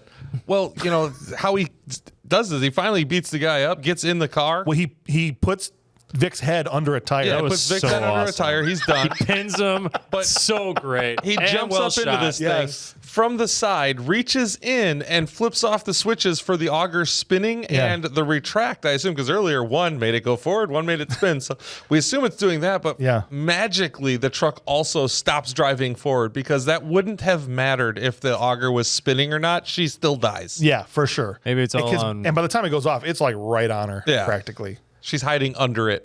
Basically. And he just goes and pulls the vent off the other side. And Which makes me laugh because why not just go back in the machine and back it out? Why not? Why just mean- leave it there? Kind of what Clint was saying earlier. I think they made a reverse on the thing. Maybe he No didn't. vehicle used reverse in this entire film. They disabled the reverse. Oh no, that's not I had true. a Chevy Blazer. That's didn't not go in true. He tried reverse. to back up that truck into the dock, and Yeah. it was terrible at it. So they did use reverse. And the one time they used it, it went It horribly went wrong. bad. They're like, no more reverse. This guy keeps hitting shit. When before the movie ends, though, we get one more awesome moment for the cops as Sullivan's being wheeled off in a gurney. We see one that he's okay. The other cop comes over and he goes, "Hey, got great news. We found out who the driver of the truck was. Oh, yeah. It was Vic Doyle." Right? Guess he hated his family a little, like basic, and they're like, they stopped just short of winking at each other, Yeah. right? Like, Yeah. Everyone knew it was BS. And Sullivan Yeah. goes, oh, yeah. Yeah. I guess I Yeah, can that retire. was That, him. that was the other thing too. Is like I retire tomorrow. Like legitimately, Trope. this cop is retiring tomorrow. You looking at a dead man. What are you doing? You looking at a dead man. 50 years old. Well, maybe you'll stay alive long enough for me to get you a present. Maybe on Good Movies Rule someday we'll do Lethal Weapon. But yeah, that's essentially the end of the movie. So give it up for Rolling Vengeance. Dun dun dun. They gave us people we wanted to kill, and they killed them in interesting ways. else What more can you ask for? right? Yeah. That's what I'm saying, Absolutely. The Canadians turn into Americans in this movie. man. They were playing But Americans. they should have at the end was like, sorry. You're racist, man. You're racist. Can I finish? Please, can I finish? Canadians aren't just all beady eyes and flapping heads. I know have a feelings. couple. They have feelings too. I will say this: they did pretty good playing Americans. I know some of them were American actors, but some of them weren't. The only guy that sounded real Canadian was Steve Tyler when he was on the witness stand describing Yes. what happened. That really came through, his Canadian accent there. But for the rest of it, I think they did a pretty good job. But let's give this movie some awards, guys. As we always do, it is time for us to throw flowers at the people that deserve flowers and throw dirt from our trash can at the people that deserve that too. And we'll start, as we always do, with our most prestigious award we give out. It's the Will Patton Award for Intensity. You want a war? I'll give you a war! I don't want them to gain another yard. You blitz all night! If they cross the line of scrimmage, I'm gonna take every last one of you out. You make sure they remember forever the night they played the Titans. That's right. Will Patton, baby. Love it. So I love that not only were you wearing the face, but you were doing the lines behind his face. Of course, it was fantastic. We need to Your open his mouth. intensity behind his intensity was fantastic. We need to open his mouth so that it's like your mouth. I will say, I want to say this before we give out the award in Will Patton's name, because the man is just the most intense actor. No matter what movie he's in, he's fully in and just bringing all the intensity and seriousness to the role possible. And Curt watched his first Will Patton movie ever. Oh recently. yeah, I forgot to tell you about that. And we should tell the people about that in a few seconds here. What did you watch? Armageddon. That's right. Yeah. Where Will's one of Bruce Willis's crew. Yeah, and I really enjoyed the movie, and I think I saw it when it first came out in theaters, but I didn't know who most of those people were, other than like your basics. Right. I knew who Bruce Willis was and Ben Affleck, but I had no idea who Will Patton was. But anyway, he was fantastic in the movie. He was one of my favorite characters. And so Curt comes to me yesterday. We were doing this live thing for the Maxwell Street Days in town here, and he just says, "I get it now." Yeah, with the Will Patton. Well, because I think I was one of the ones that misunderstood what it was that you were trying to prove with this award. Right, but that's all right, because it only takes a couple, maybe even once in this case, of watching the glory of Will So I Patton. want to go back and apologize that I gave it to Colin Farrell for Daredevil. I appreciate just so you know. I appreciate that, man. Well, we got to get Ryan Farrell to say that. I'm not gonna, never going to happen. I'll never apologize. I apologize. Colin Farrell was the man. All right. The nominations are going to start at this end of the table with Clint. Who's your Will Patton nominee? It is Ned. Ned Beatty. Yeah. Yeah, man. Dude was turned up. He went full redneck. Fully in. He pulled his tooth off. He did the whole deal. Right? Yeah. I mean, it was a piece I of... truly believed that he sold used cars when he wasn't selling boobies. Swinging boobies. That was his job. Yeah. Curt? So I had a hard time with this because it was a toss-up between Ned and the guy that played Vic. Yeah. Oh, yeah. Because Vic was an idiot the whole movie, and I was like, I can't win. And intensely douchey. But when he gave that speech to his dad, when his dad was like, you got no balls. And he just went off, and he was like, I was all in. Yes. So I gave it to Vic for that all right. speech. All right. Fair enough. I don't want to argue with that at all. Bob, who's your nominee? Star of the film, Joey. Joey. Mm-hmm. Don Michael Paul, the three-named wonder. Absolutely. All right, bro. You really liked his performance. Less is more. I love that dude in Winners Take All. I thought he did a good job. I mean, he's not my nominee, but I think he didn't go on to do a ton of movies. He actually became more of a filmmaker after this. But yeah, man, back to back, he did 86 Winners Take All, 87 Rolling Vengeance. Yeah. Good back to back. Yeah, this was right after he quit motocross. Yeah, right. He moved to He went to Ohio. monster trucking. Like, my dad needs me back at the trucking company. Right. That's exactly right. I went with Ned Beatty too, man. And I think I almost could have gone with Vic or even Big Joe, the dad. Sure. The dad, for sure. Really he good. wasn't in as much, but yeah, he was. Ned, man, and it's not just because he was the screamy bad guy. I thought even in the moments without that, he just was totally invested and 100% committed to his part. So I went with Ned, but let's see what the patrons had to say here. We got Ranger Hicks writing in. Ranger Hicks. Ranger Hicks went with Lawrence Dane as Big Joe Rosso. All right. Originally, I was going to give it to Ned Beatty, but I had to remember that yelling doesn't equal intensity, which is true. It doesn't. Dane's performance of a widower who has outlived his youngest children is a subtle, intense performance that has a speck of truth about how one handles grief. You know how I was beefing about the wife from Vindicator doesn't look like she was in grief? Well, I don't have those words for this guy. I believed it and the burning, intense anger that he had for Tiny Doyle. Sure. So Lawrence Dane I think that's a great nomination. Well written. Well written, too. Absolutely. And Mike Harding also wrote in for the awards from Patreon today, and he also went with Big Joe Rosso, Lawrence Dane. So that's 2-2 here. Ned Beatty and Big Joe. Jack Dean is our third patron joining us today. And I think Mike, Jack, if I have this right, and Hicks, all three were on Vindicator, too. The same three guys teamed up again for the next Canadian. Anytime we do a Canadian action movie, you guys are going to have to be the ones that do this, just so you know. Jack went with Ned Beatty, breaks the tie. That's going to be the winner. Close match. Nice. He said, despite this movie being what it is, Ned Beatty went all in on his character. He's over the top in every scene he's in. And Jack, I agree. Ned Beatty's going to win, deservedly, the Will Patton Award for intensity, but lots of good candidates in this one, I felt like, for sure. The next award we give out is very unlike the Will Patton. It's the one you don't want to win. No. It's the award we give out to the worst actor in the movie. Worst human being ever. The one who had the acting range of a trash can filled with dirt. That's why we call this the Steven Seagal trash can filled with dirt. Trash can, oh trash can, it's a trash can full of dirt, yeah. Love never dies, and neither do they. Love is eternal, and that's a long time. That's a long time. The hardest eye roll I've ever seen Bob make. God. I would love to sledgehammer that guy's penis to like a cinder block. To it? To it. And leave it there. You leave the sledgehammer in place. All right, guys. I think there's some good candidates as well for this award. Clint, who you got for this one? I want to give it to all the kids. Children? But we can't give it to all the not the kids, those kids, all the tiny kids. Oh, the Dingleberries. Yeah, the Dingle Brothers. But I think like Vic was truly the worst douchey, but better acting. Yeah. The rapists. And those particularly the one that says, I like it when they struggle. So that was Moon Man. Yeah. It's like, for what the hell? Piece of trash, garbage. Yeah.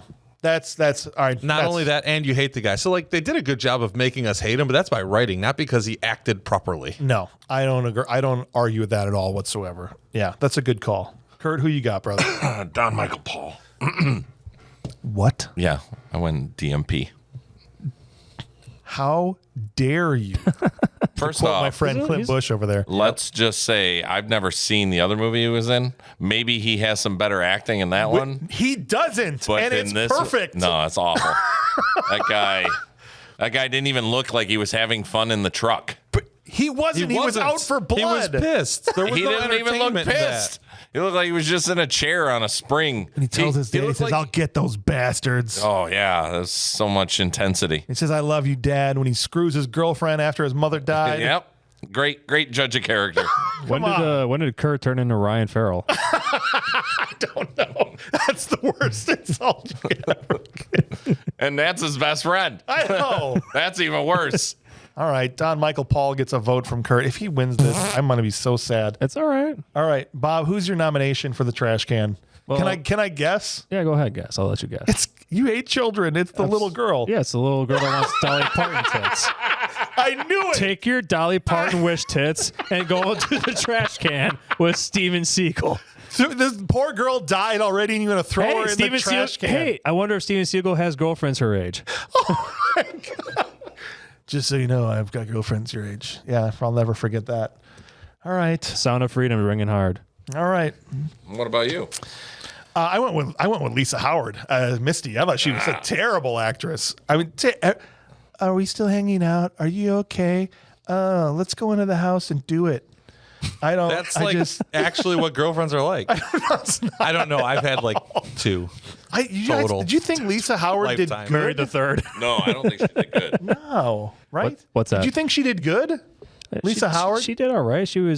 Her face was face candy. You didn't see much else. Yeah, I mean, she was okay. Face candy. She was. I can't. That's as the most PG thing I can say. About her. Face candy. Face candy. When you just. All right, never mind. She had a very lovable face.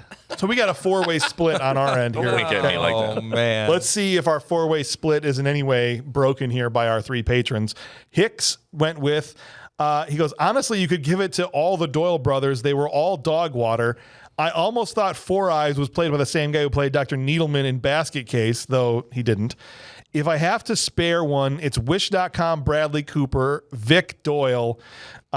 But if I had to pick one, it's definitely the one brother wearing the Confederate flag shirt. He sucked. I think that's the guy. That's the guy. Moon Man.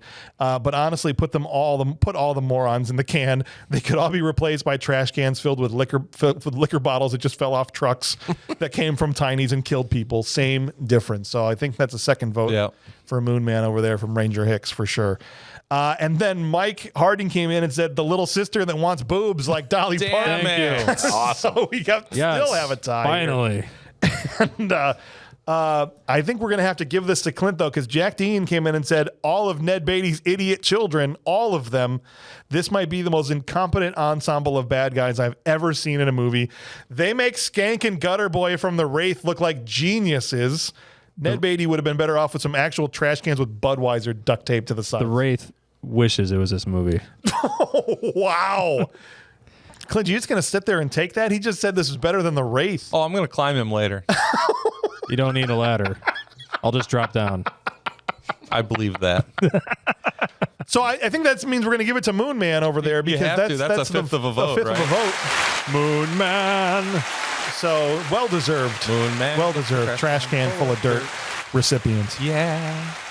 All right, the next award we give out is is for the unsung hero of the movie. This is for a non-lead character that you felt made the movie better by them being in it. They were the unsung hero of the film. We've named this the Steve James Unsung Hero Award. So Clint, who's your nominee for the Steve James? I'm going to go with the police officer. Oh yeah, okay. Yeah, our main police officer, Sullivan. Sheriff Sullivan. All right, that's a good pick. Michael J. Reynolds was the name of the actor. Okay. Bob, who's yours? Rolling Vengeance. The truck. The truck. All right. The truck is, the movie sucks without that truck. That's true. A lot rides on that. So if you don't design the truck and you don't properly build it, and it looks like if it doesn't work. So, I'm gonna say that's a vote for Mike Welch then. That's the guy. Yeah, I'm gonna vote for Mike Welch. Mike Welch on the truck. All right, Good Mike job, Welch brother. on the truck. I wrote truck driver. So then that's Mike Welch gets That's the second Mike Welch. vote. Yeah. That's awesome. I went with Lauren Tadane. I went with Big Joe Russo. I think but I don't fault either of those guys, those picks. I mean, those are all really good suggestions here. And looks like we're going to move into a tie here because Hicks went with Michael J. Reynolds as Sullivan. He goes, I'm sorry, but the line, I know how you feel, happens to me all the time, sealed it for me. That was like 7 minutes in, man. That's right off the, that's his performance. Yeah. Like right when we he just got met there. him. He goes, imagine a movie where a small town sheriff has to investigate random murders that are caused by some pissed off guy in an armored monster truck. That sounds like an awesome movie. He wants a movie following Sullivan around as the main character. That would be awesome. Mike says, I'm not sure Ned Beatty is unsung or not a lead, but I would watch a movie about Tiny. He moved across the country and in 9 years built a bar, strip club, used car lot, empire, only for it to be taken off him from some jealous locals, a corrupt sheriff's department, and his idiot sons. He's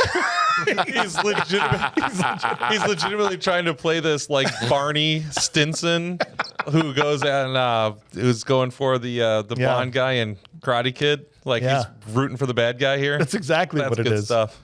But guess what, guys? The tie is broken here because Jack Dean said the crew that built the monster truck, that thing was awesome. And that's Mike Welch. No, he's not that wrong. built that.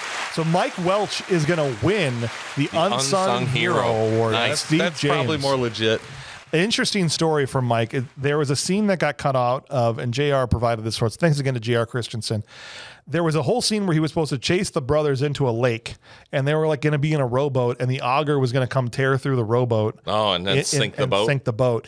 But they couldn't, so the truck wasn't going fast enough. And so we needed to go faster through the water and faster through the water. So they're making it lighter and trying to figure out all these ways to do it. And they couldn't get it to look right. And the thing was too nose heavy and ended up upside down in the water. And Mike almost drowned. Mike Welch almost drowned in the truck because he was upside down underwater in this giant monster truck. Yeah. And almost couldn't get out. He also said he almost got stabbed a couple times through the cab doing some of these stunts. And so Mike almost got stabbed, almost drowned, built this truck. Well-deserved award. Some hard work. Well-deserved award from Mike Welch, who no one even saw. They did see his face, but they didn't know it was him. You're right. In the movie. So the next thing we do is talk about our favorite performances. And so, guys, regardless of whether they're good or bad, who are your top 3 favorite performances in the movie? Clint? All right. Top 3 favorite performances. I'm going to go with Ned as Tiny. Okay. I'm going to go with the dad, and then the sheriff was my favorite in the whole thing. That's my order. All 3 of those guys 3, are 2, awesome. 1. Kurt?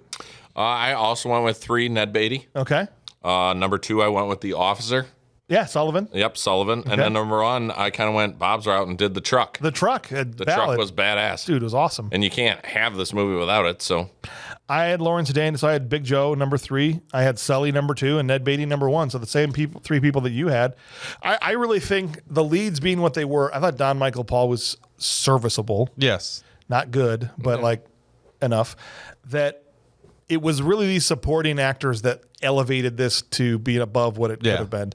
The Ned Beattys, the Sullivans. Well, could you imagine if Joe Rosen. him as the lead was the best performance? Yeah, right. That's what I'm saying. And if everything else was worse than that, it would have been, I just wanted to see a trash can drive that truck. Just put it on the gas pedal. Bob, who you got as your top 3? The little girl. No. The Absolutely. other little girl. The mother. Nah. The swing set. The meatloaf. The case of Jack that fell out of the truck. Sorry, I should let you just say, who's your top three? I would go with Ned Beatty, the truck, and then I'm still going to stick to my guns on the... Don Michael Paul? Yeah, Don Michael Paul. All right. I love the love for Don Michael Paul. Let's see what the patrons had to say. Mike Harding said, the department store mannequin gets number 3. All right, he wasn't in a lot. Did do a lot of work. Yeah, I almost thought maybe they weren't eligible for the Unsung Hero Award because they were in it too much. I went back at least 5 times to watch them crush that white-faced Sears mannequin in the cowboy hat. They didn't even try to hide it. Number 2, Mike gave it to the old man that sees that the car is getting crushed, then walks back inside and orders a double. And number 1, Ned Beatty seemed to be having so much fun chewing the scenery and made this movie worth watching. Mr. Hicks, sorry, he's going to be upset about that. Ranger Hicks went with Michael Reynolds as Sullivan. He said Sullivan is like the actual good cop in comparison to Sheriff Wilcox. If you remember him from Iron Eagle 4, right? That came to shut down the whole operation in there. Right. I kind of want to see a movie now where Reynolds and McCann just play the small town law enforcement, maybe crack down on some weird ass cult or something. I think that'd be a fun ass movie. That sounds great. Right? Number 2, we went with Big Joe Rosso. Hey, yes. No, he goes, yes, my Patton nominee. This guy pretty much carried the first half of the movie. Home Skillet may not have had the biggest role, but he nailed it like he was Harrison Ford before he became an actor. That's high praise. That is high praise. Do you know Lawrence Dane from any other movie? Because I would assume this guy wouldn't have had a great career, but I didn't look into him. But, I mean, he was good. And then he went number 1, Ned Beatty as Tiny Doyle. Like, I didn't like Tiny Doyle as a character. Between the bolo tie with the T-shirt, his Mookie stick-eating grin with a tooth missing, and the I'm trying to have a pompadour, but I've got male pattern baldness haircut. Everything about him screams sleazy. And you know what? I love it. Oh, all right. I didn't even realize he was gone. He's like a ninja. He's like, you know what? Love it. Sometimes you love to hate a character and you have to give due to the actor who instills that emotion. So thank you, Ned Beatty, for playing a man I hate to every inch of my a man I hate with every inch of my moral fiber. That's pretty strong for Hicks, but accurate for sure. And Jack Dean went with Lawrence Dane at number 3. The stunt drivers at number 2. That's a vote for Mike Welch, and Ned Beatty at number 1. So a lot of commonality among everybody's top 3 there for sure. As good as this movie is, I think there's only one thing that could have made it any better, and I bet you guys have no idea what I'm talking about. What are you talking about, James? What if we added Arnold Schwarzenegger to Rolling Vengeance? Could you imagine how freaking awesome that would be? Like if he was the governor? Or the swinging stripper? Can we get the governor in here, please? This guy's crushing cars all over the place. Or if he was the truck? The Just governor make of him Ohio. the truck. Nah, dude, I think just make him, give him Don Michael Paul's part. I mean, screams the lead role. Yeah. Because Arnold never had one of those movies where there was like that father-dad thing. Like that was like Tom Cruise has made a lot of movies where he has an issue with his dad or I can't even remember a movie where Arnold's dad was part of it. Maybe Conan, his mom and dad get killed. Mm-hmm. Right? Yeah. Can you think of another single movie where his dad played a role in it? Not really. It was Conan, I think. Only one movie. His wife in Mr. Freeze. Right. But I mean, but again, to have the father-son thing for Arnold, I think would have been really cool. His dad gets killed and Arnold's like, let's go. Yeah. And he just like Terminator, he just throws the top of the freaking truck off, like the T-1000 He would have looked way cooler in the montage. Yeah, absolutely. I'll get the bastards. And oh yeah. Oh my gosh. It would have been great. The last scene would have been completely useless. Why is that? Well, you're not going to be able to fight him off from turning off the auger or anything like that. It ends Arnold would have immediately. grabbed the auger and just broken in half. Yeah. That's he would right. have just Spun picked it up the into him. truck. Yeah. Oh, dude, he would have broken up and then beat This the is guy my to death truck, with it. you know? Yeah. You know the drill. Yes. It'd be freaking awesome, man. It'd be great. I mean, I guess as the truck would be, just have Don Michael Paul riding on his back, galloping like a horse. Vroom, vroom. The auger just comes out of Arnold's mouth. Freaking hysterical, dude. But this, he didn't do a lot of revenge movies. And I think he could have been awesome as a revenge movie guy back in the day. I think it would have been awesome. I think Vigilante almost type of stuff. Imagine if Macho Man Randy Savage was in this movie and he was Played Vic. And he played Vic. That's right. You're going to take it back, all right? Because we don't have time. Take it back now, okay? I'm not no dick. I'm a pussy. What are you doing? All right, what is going on here? Because his time is up. Yeah, he's going to come over here and he's going to run through the walls. Yeah. He's going to run through the walls. He's going to expect me to wait for him, but no. I wish in some universe somewhere, sometime, we ever had a Macho Man, Randy Savage, Arnold Schwarzenegger team-up movie. Could you imagine? Like, the people would not have been able to handle it. Their heads would have exploded. Well, replace him in Ventura's part in what? Predator. Oh, put him in Macho Man Randy Savage. I ain't got time to bleed. Yeah, I got all the time in the world to kill aliens, but I ain't got time to bleed.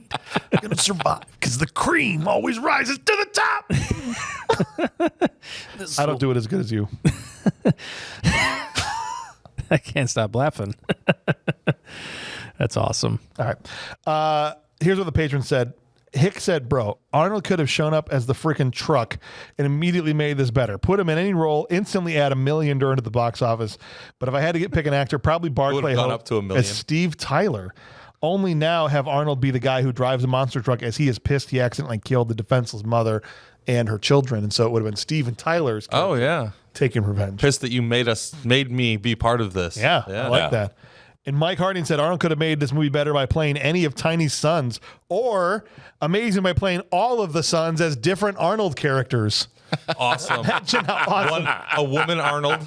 That's right. Look at my boobies. I knock you out. That's why they call me a total knockout. It'd be like Nutty Professor. Oh, I can't even think of him. It just no, happened. you're right. I can't think of Arnold You have in that to do scene. those No, roles. Can't do it. Yeah, we can't make him the Doyle boys. No, because that would not fly. But it's clear that no matter what part he was, if he was Sullivan, he got a gray hair wig on Arnold back in the day. I have one day until I retire, and I'm going to solve this case. That would have been. I trip over my dick all the time. That's right. Because it's like a German sausage. It's the worst. I almost spit my drink out, dude. I'm sorry. All right. Wow. The time has come to render our final verdict, right? The critics have spoken. A singular critic has spoken. And that critic was wrong. And these people have spoken. They're all split 50-50. So it comes down to us and our patrons. What is our final verdict? Is it a bad movie, as they say? Is it a bad movie that rules, or is it a straight up good movie? Clint, I first defer to you and your call on this. Well, I mean, it's undeniable that this is a bad movie as much as it's undeniable that it rules. This movie is entertaining, awesome, fun, has its problems, and I don't think a small budget should be considered a problem. No. And legitimately, bunch of retakes, high-end talent, stuff like that is all that makes this not a Aces movie, legitimately to me. So no, for sure. This is a bad movie, and it rules a lot. Would you be proud of stamping your name on it? If you were any part of this thing, absolutely. You'd tell everybody in the world. Right, a lot of times, unless you're writing big, crazy set pieces, writing in general, as far as good dialogue, all that stuff, writing is free, right? Yeah. And so I try never to hold a movie's budget against it. It's what did they do with the money that they had? How good was the writing? That doesn't cost anything, or whatever you pay the writer. In most cases, for these low budgets, not much. But yeah, I that's cool. It's a good take. Curt, where you at fall on this one? So this was a tough one for me. I always go through and say, am I going to watch this again? Yeah. And this is probably the first one where I'm going to say, I'm never going to watch this again. Oh, but sad. It is a bad movie. That rules. Okay. Wow. With the swerve there. It does. It's a good movie enough to enjoy it the one time I watched it. But it's not something I want to sit through again. Okay. And Clint, I should have asked you, would you ever watch it again? Absolutely. Okay. Interesting. Are you inviting me? No, I'm just saying. What, like tonight? Like right now? You want to hang out? Sorry, guys. I got something else. Interesting you gave it the same exact rating, but one of you wouldn't watch it again. That's cool. Bob, where do you land on Rolling Vengeance? Good movie, straight up. A straight up good movie? Wow. Straight up good movie. Whoa, I was not expecting that. Awesome. Okay. reminded me of what a movie I would make. I would make this movie. This seemed like a Bob Hauser movie, and I meant it as a compliment. No, yeah, right? 100%. It reminded me of my time doing Psycho Hiker and just all the stuff we used to do. It was, I hats off to these people, the creativity, the truck, everything. Yeah, great. I see. When I put you on this one, I hadn't even seen it. All I'd seen was the cover, and I just said to myself, "This is in Bob's wheelhouse right here." No pun intended. I didn't even know there were strippers in it. I will build you the truck. Clint's going to build you Nice. with an 8-ton truck with a welded axle right Sweet there. deal. Let's do it. Well, I'd probably roll in 4-link front and back, make a real one. Okay. Yeah. All right. Rolling Vengeance New 2. style. More Vengeance. All right. So, wow. I did not expect anybody to come here with a good movies, but I respect it, bud. I went bad movie that rules. And I acknowledge it for what it is. It's an excuse to run over things with a monster truck. Yes. And they could have just done that, but they also Gave you a story. Yeah. Gave you gave a great crap side about. characters, great actors in those roles. And so that elevated it from above the let's just run stuff over with a truck to actually something that is a script that is good. The script is good. Movie's a bad movie that rules. I would love to see him do some 4-wheel steer donuts in that thing. I don't know if that one had 4-wheel steering being that early in it and stuff like that, but literally, you go to a monster truck show, it ran over cars, it ran through buildings, it did like little jump stuff. It would have been great. I'm surprised it didn't get the recognition it deserved either as a monster truck. Like that would have been great to see it, and I don't know, was Bigfoot out by this time? Yes. So, I mean, why wouldn't they just threw that in the circuit? You know what I mean? That would have He been did take great. it around the circuit. His two truck, But I mean, in the actual, the big arenas, The two chassis that he built here for this were monster trucks. He rebodied them. So it was like the similar body on both trucks here, or the same body maybe. I don't know what the accident or what caused them to build to. But like legitimately, they went on to be, both chassis were trucks that he put on the circuit for a couple of years after. Awesome. Wow. It talks about going into a movie blind, not watching the trailer, not That's true too. like This guy not watching the literally trailer. This morning he's like, send it to me. He didn't know anything about it. He's We like, watched him send it try to and me. back up the trailer. I sent him the link Yeah. cold. Yeah. And he just watched it. it. Didn't know anything. Didn't know anything about it. It's the best way to do it. The only thing I knew about it was James is like, "You're doing Rolling Vengeance." I'm like, "Okay, It sounds like something we need to watch. all right." Fair enough. Even the title. I know. I remember the reason we found this movie. This was the one that got suggested to us, although it might have after it was already on the list, because sometimes we'll get that. People might not know it's on the list. They'll suggest it. But I found this when way back we did Winners Take All, and I looked at the dude's filmography. What else has he done? What else is the Don Michael Paul done? And the very next movie, I see this cover with the guy with his fist out, and here's the monster truck behind him, Rolling Vengeance. I'm like, I have never added a movie faster to the list. I was like, yes, I know nothing about it. Yeah. Other than it's the same guy. That box says we're Don't watch the trailer. Just go watch the movie. What's the score? It qualifies. Okay, that's it. So hell yeah. Here's what on the show. Here's what Ranger Hicks had to say, in all caps. Who the hell wears a bolo tie with a t-shirt? I'll laugh for you, buddy. So just played to dead silence in the room. So can you tell me the Well, it story was your behind talk this after. Ranger Hicks guy and why if you don't call him Ranger Hicks, he gets mad? No, I think I called him Corporal Hicks. He got mad, and he didn't deserve the title of corporal. That's all.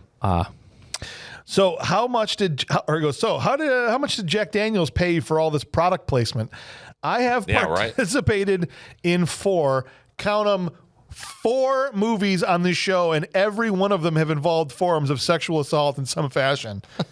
The only one I knew up front was obviously Mummer Man, because I saw that one a lot.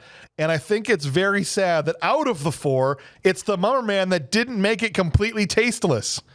I can only hope that my next movie choice doesn't involve the subject. Okay, look, this isn't a good movie. We all know this. But let's look at this the way it needs to be looked at. A movie about kick-ass monster trucks and revenge. There are things I despised about it. Okay, just one thing. Technically, 2, if you include the entire I'm going to hide in the tunnel like this is Maximum Overdrive, and freaking Duckworth or whatever his name is like, surprise, let me shove this drill in the hole. Like, like we haven't had enough creepy analogies in this movie. See, he knew exactly it was a sex scene. Put that aside. fast forward the scene that just comes off as tasteless, and you got a movie I would watch again because I like watching monster trucks being monster trucks. It's a bad movie that rules from Ranger Hicks. All right. Good take. True story. Good take. He always brings it. Mike Harding, too, says this movie appears to be, or goes, sorry, let me start that over. Mike Harding comes in, too. This movie appears to open as a Budweiser commercial before we're introduced to Ned Beatty giving us his best audition for Grease. It's true. Yeah, the leather jacket and everything, like dude stuck in the 50s. Rejected T-Bird. It's slow at times, and I could have done without the rape scene, but so far it's like everyone's saying the same thing. But overall, there was more than enough to make this movie something that I would watch again. Bad movie that rules from Mike Harding. So that's a total of 5 bad movie that rules, 1 straight up good movie. Let's see what Jack Dean had to say. This was a bad movie that rules for me, but barely. It still counts, Jack. There are a few parts of the movie that kind of drag on without much going on, and I could do without the exploitation stuff, but I had a lot of fun with the rest of the movie. Ned Beatty was an entertaining bad guy. The monster truck looked great. The monster truck doing monster truck stuff was awesome, and some of the dumb stuff like the 18-wheeler game of chicken was fun. All this is what pushed the movie over the line for me to be a bad movie that rules. So thanks, Mike and Jack and Ranger Hicks. We appreciate you guys writing in for this one. And so, guys, it was supposed to be 50-50, but all 7 people went at least bad movie that rules, and 1 person said it was a good movie straight up. So I think Rolling Vengeance ended up being a great pick. Yeah. Well deserved. Yeah, for sure. It was a fun watch. And next week we got a special treat. What's next week? We got another Arnold Schwarzenegger movie coming up next week. Yeah, buddy. And you're on it. Yeah. We're talking about Red Sonja. The Brigitte Nielsen, Arnold Schwarzenegger, I almost said masterpiece. I was 9, I think, the last time I saw this. So as a 9-year-old, I thought it was a masterpiece. Ernie Reyes Jr. is in it, which we saw last in and what's the Dragon movie? The one. Not Enter Dragon. No, Last Dragon. I know who you're talking about. Last Dragon. Thank you. Saw him in Last Dragon. Surf Ninjas. So we get Ernie Reyes Jr. coming back, and which one was he again? He was the little kid. Remember at the end when they were having that big brawl? Yes. That little kid was in Last Dragon. Now he's coming back in Red Sonja. That's when they had the guy running around with a torch and doing all sorts of crazy things. Yeah. So this is the rare Arnold as a supporting character and not the main character in this movie. His last sword and sandal movie that he did after the 2 Conan movies. Did you ever see Red Sonja? Mm-hmm. Do you like it? Is it good, or am I in for a rough ride here? You're in for some pretty horrendous Eiffel Tower action. Oh, God. Why? Tell me that doesn't happen in this movie. I can't. I plead the 5th. All right, fair enough. But Brigitte Nielsen's smoking hot. Is she? Yeah, she's smoking hot, babe. She was smoking hot in Cobra. After this, we'll have covered 2 out of her 3 movies. She was smoking hot in Rocky 4. Yeah, okay. 2 out of her 4. She was. Rocky 4. What was that show that she did with the guy at the clock, Flavor Flav or something? Yeah, but look, she basically made, other than the nonsense, it was Rocky 4, Red Sonja, Cobra, and Beverly Hills Cop 2. Oh, I loved her in Beverly Hills Cop 2. And that's it. Yes. Jeez. Are we really going to listen to Bob, the guy that enjoys looking at Rosie O'Donnell? I like Rosie O'Donnell. I forgot about that. I liked her in Flintstones. Just rubbing That's out another his one rubble. we'll be doing at some point. Do you know Flintstones is rotten on all the scores? I can't wait for that one. I hope I'm on that one. Across the board, people. At some point, we'll do the Flintstones. I'll be in Japan that week. But next week, we are doing Red Sonja. It was our Patreon vote, and so they heard Bob wasn't on this one until they picked a good one. I was just going to say, Rolling Vengeance was a breath of fresh air for my eyes in quite a long time. So you were on the last 2 Patreon ones. Yeah. And you weren't happy about either of them. You were mad. Yeah, that's okay. Was Brewster's Millions? What was the other one that you got put on that you were mad about? I can't even remember. It was Nightmare Fuel. It was Nick Fury. Nick Fury, Agents of S.H.I.E.L.D. That's right. It was Nick Fury. And then before that, what was the Brewster's Millions? Rubber? Rubber. I wasn't on Rubber. He wasn't on Rubber. No, you hated Rubber. I hated that one. They got Ryan me with loved that Rubber. one. They got me with that one. So join us next week. In the meantime, I just want to say thanks for being here. On behalf of Clint Busch, Curt Mummer, and the Manimal Bob Hauser, I'm James Hauser. Thank you guys for watching.